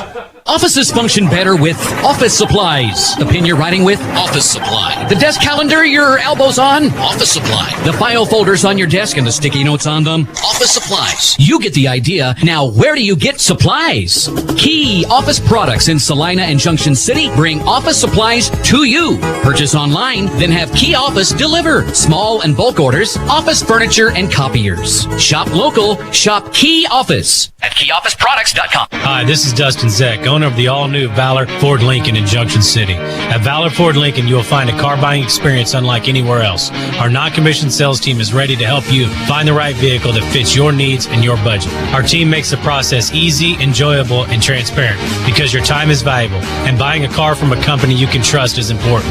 Shop our inventory online at valorford.com or see us off exit 295 on I-70 in Junction City.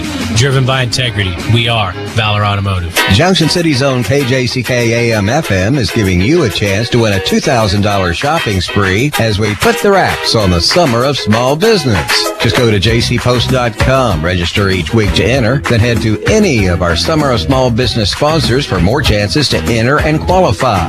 We'll draw qualifiers from every sponsor every week, so the more locations you enter, the better your chance to win. Go to jcpost.com for complete details, sponsors, and your chance to win the $2,000 Summer of Small Business sweepstakes. From KJCK AM FM. K-State football fans, it's time to refill the bill and cheer on your Wildcats at the home opener against Southern Illinois Saturday, September 11th. Tickets start at just $30 with a Wildcat 4-pack. Reserve your seats today at KStateSports.com or call 1-800-221-CATS. Tailgating, the pregame band show, new beer gardens, and so much more that you missed last season. It's finally time to refill the bill, and we can't wait to see you. Go Cats! And welcome back to the Valor Automotive postgame show. Brian, you've had a few minutes to think. Just kind of your thoughts on the ball game. Again, you know, you don't want to harp on this because they're high school kids. They're, you know, some inexperience, and you've got some guys that haven't played a whole lot of football on the varsity level. But you know, early mistakes in the game for the Blue Jays is what cost them. You know, they gave Manhattan the ball, you know, in the red zone or close to it 3 times in the first quarter, and that's really, really difficult when you do that. Once or twice, I think. Once it was by fumble, or was it twice by fumble maybe, and then again on a kick return that they let get deep. And so when you have that happen, it makes it awfully tough for you as a football team. But again, they're young. Let them make their mistakes. Let them learn early, because right now